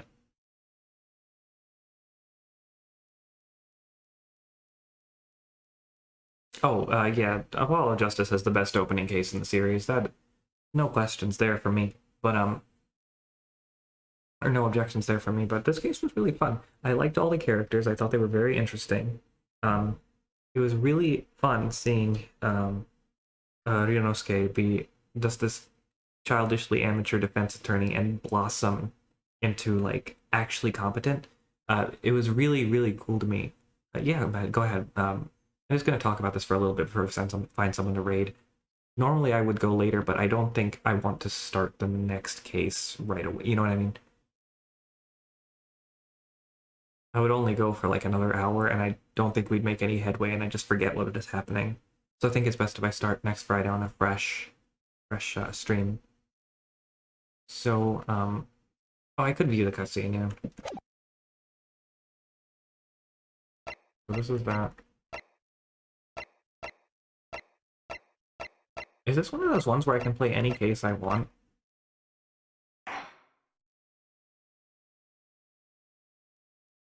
Yeah, I'll view the cutscene.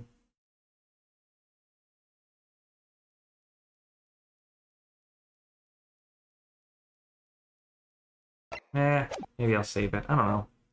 I was thinking about it. I kind of liked it when Tim would just like do a sneak peek of the cutscene, but I don't know if I can reliably stop the thing in time. But anyway, what was I talking about? Yeah, I enjoyed all the characters here. It was really fun. It was really fun watching Ryunosuke develop. Starting off with like slapping the desk, and then he actually figures out how to slam it. And then learning how to say objection, hold it, and take that. I thought that was very cool. And he still gets to use yes, so it's not like they broke that speech bubble for nothing.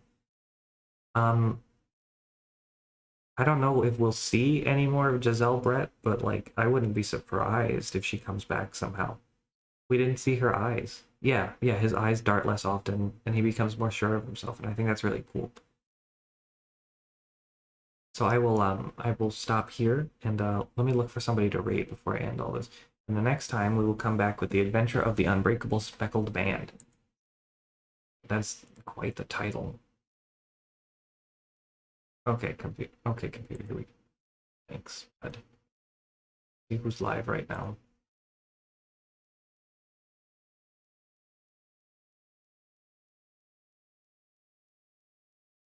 If I'm not doing anything, I might do a bonus stream tomorrow.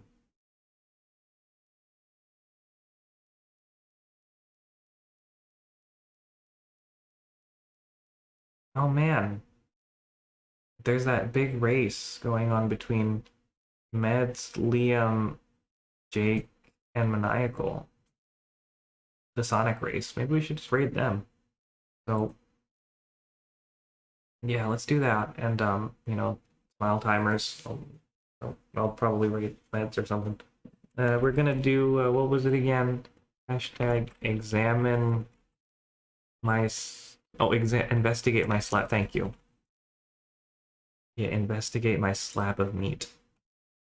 So that's what our raid message is gonna be. Copy it if you wish, and let's go raid Meds.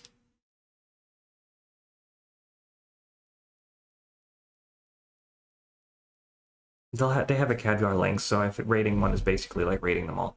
Everyone have a good night. Thank you so much for coming out. I really appreciate it, and I will see you Limit, thank you. in the future. Bye.